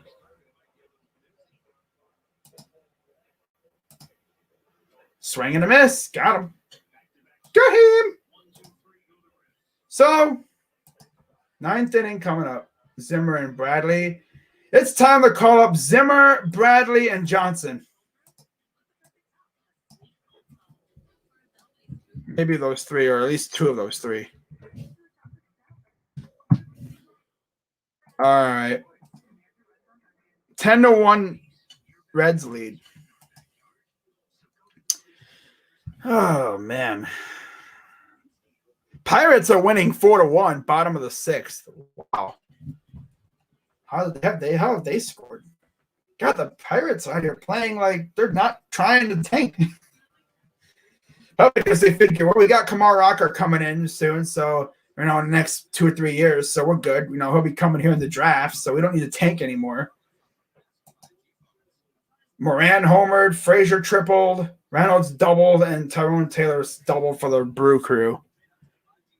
Let's see what their roster looks like. They're even worse when it comes to payroll than us. But yeah, Frazier, Evans, Reynolds, Moran, Stallings, Polanco, Newman, Fowler, and Brubaker. Talk about a tanking roster. My God. That's the tanking roster if I've ever seen one. That's a low payroll freaking tanking roster if I've ever seen one. And Pittsburgh is a decently sized media market too. Sheesh, you're all right. You're literally right on the river. And you're in a city that loves its sports teams. But their owner just doesn't care. It's the way it is. It's sad, but it's just the way it is. Us and Pittsburgh, well, that's one thing we have in common. Our owners for our baseball teams both suck. A lot of times I might even get into it with some Steelers, like Steel Jackson. Me and him would kind of go at it too, occasionally saying, no, my owner's worse. No, my owner's worse. Can't you guys just agree that both of your owners are the worst? Well, no, my owner's the worst because he doesn't spend money. My owner's the worst because he doesn't care. My owner doesn't care more than your owner doesn't care. My owner cares less than yours. Cam Bedrosian's pitching. Imagine we have like a 9-run inning out of nowhere. No, this offense can't put up 9 runs. They can barely put up a run. Now, in past years, yeah, it's possible. I mean, you look at what our lineup looked like freaking 3-4 years ago. Oh, God, yeah.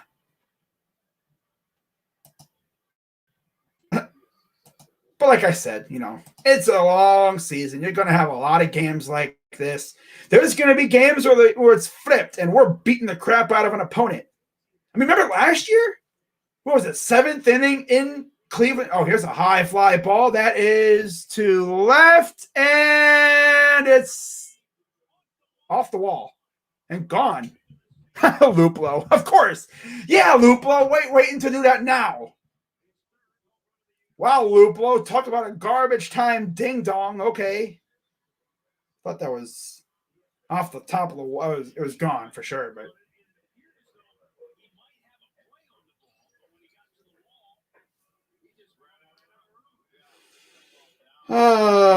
Good job, Luplo. Talk about a garbage time home run. That's cute. Could have used some base runners. Would have been nice if we had base runners and if we didn't give up 7 runs in the third. Because you realize right now, if it wasn't for that 7-run third, it'd be a 1-run game. It'd be a 1-run game right now. But then you got to figure that, we probably would have blasted off on him at some point earlier. Ooh, 10-2.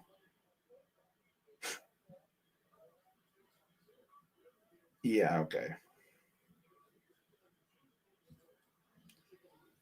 Yeah, I could care less. Here's Chang. Imagine you just out of nowhere, we just have like a 9-run inning. In years past, it was possible, but yeah, who cares? Nice little garbage time homer from Luplo.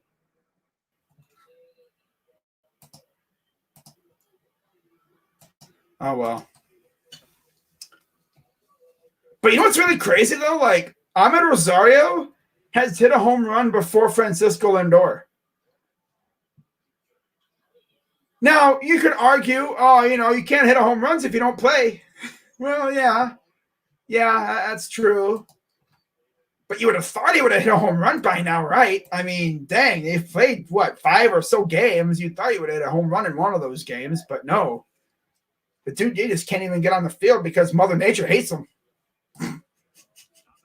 Mother Nature hates the Mets, confirmed. Tough. Like, look at how many games they've had canceled or postponed. Or not canceled, but postponed.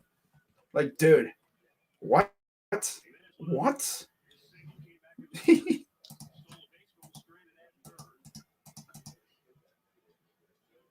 First pitch is a ball. This is Andres Jimenez. I remember the days of like last year and stuff when, like last year against the Reds, I streamed that game when we went off on them. When we had a nice little hit parade. I like those kind of games. But I will admit they get kind of boring after a while in those games because it's like, we scored again. Yay. Because then the innings take forever and the game just goes on way longer than it should. Then at one point, you're just like, can we just like get out of this inning? Like, can they just like say, okay, we're done with the inning now?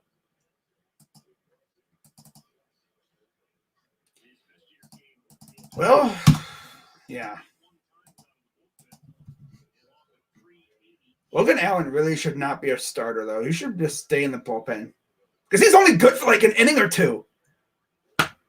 The dude cannot put together more than 3 innings of good ball.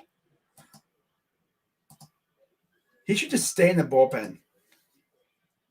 He seems like a bullpen pitcher. He's a good guy. Great person. He just doesn't seem like he can string together good 4 or 5 innings of good ball. Like he'd be good for like a 6th inning guy out of the pen. I think it'll be easier like when one of our pitchers is ready out of minors. But, we don't sign pitchers out of free agency either. Just a reminder that we actually had Rich Hill a couple years ago out of the pen. Yep, Rich Hill was we also had Drew Pomeranz too. They weren't too bad. Oh, yeah, baby.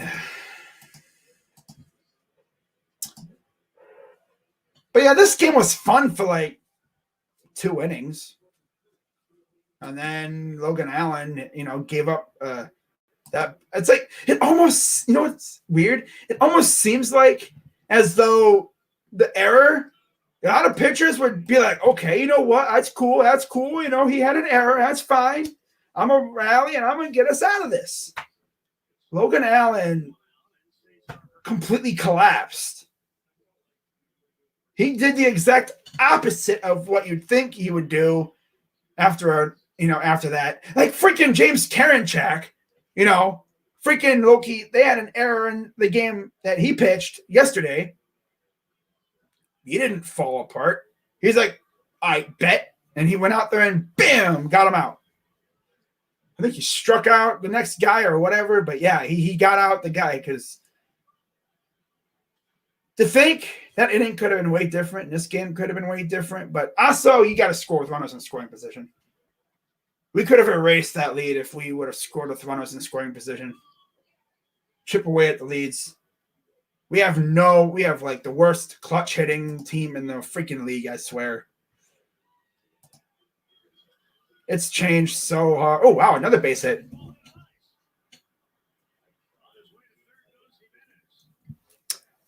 All right.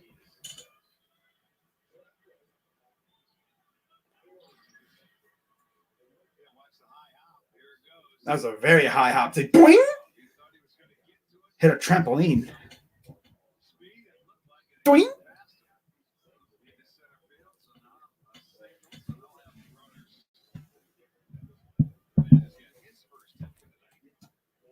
Oh, well, like I said, these games happen.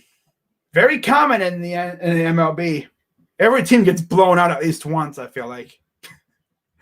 Unless you're the Pirates, you get blown out like many, many times. But yeah, there's going to be games where we're the ones whooping up on a team. And I'm going to be sitting here doing the exact same thing, but I'll be in a much better mood because we'll be whooping up on a team so bad I just don't care anymore.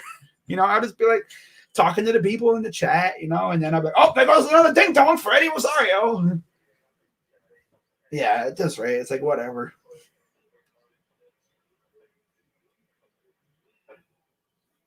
I didn't expect to sweep the Reds either because they're actually not trash.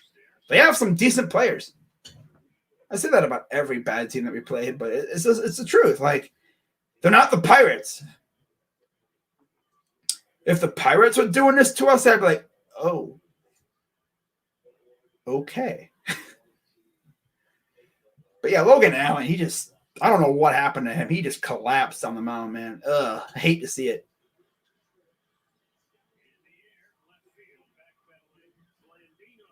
Well, that's going to score another run at least. Cool, we scored another run. Oh, comeback time. Nah. Now, see, it would have been cool if we were doing this, say, when, we were down maybe 7-1, because we would have cut the lead to 4. And here's Hedges, so the game is probably over because he's probably going to swing and miss. This is literally all garbage points at this rate. I don't even give a crap anymore, really. At this rate, I could care less. All they need to do is just mount a freaking 6-run inning and 7-run inning, and I'll be right back into this thing. Oh, well. Yeah, he's... Wow. Okay, let me add... I like how they wait to score runs and we're already dead in the water. They use these runs early in the game. Swing and a miss. People are like, okay, let's get up out of our seats. Time to get up out of our seats. I bet you there'll be a game where we do this to the Reds. Seems like there's always that game where we do it to them, especially in Cleveland. It's weird. But here's the pitch. Swing and a miss. That's game.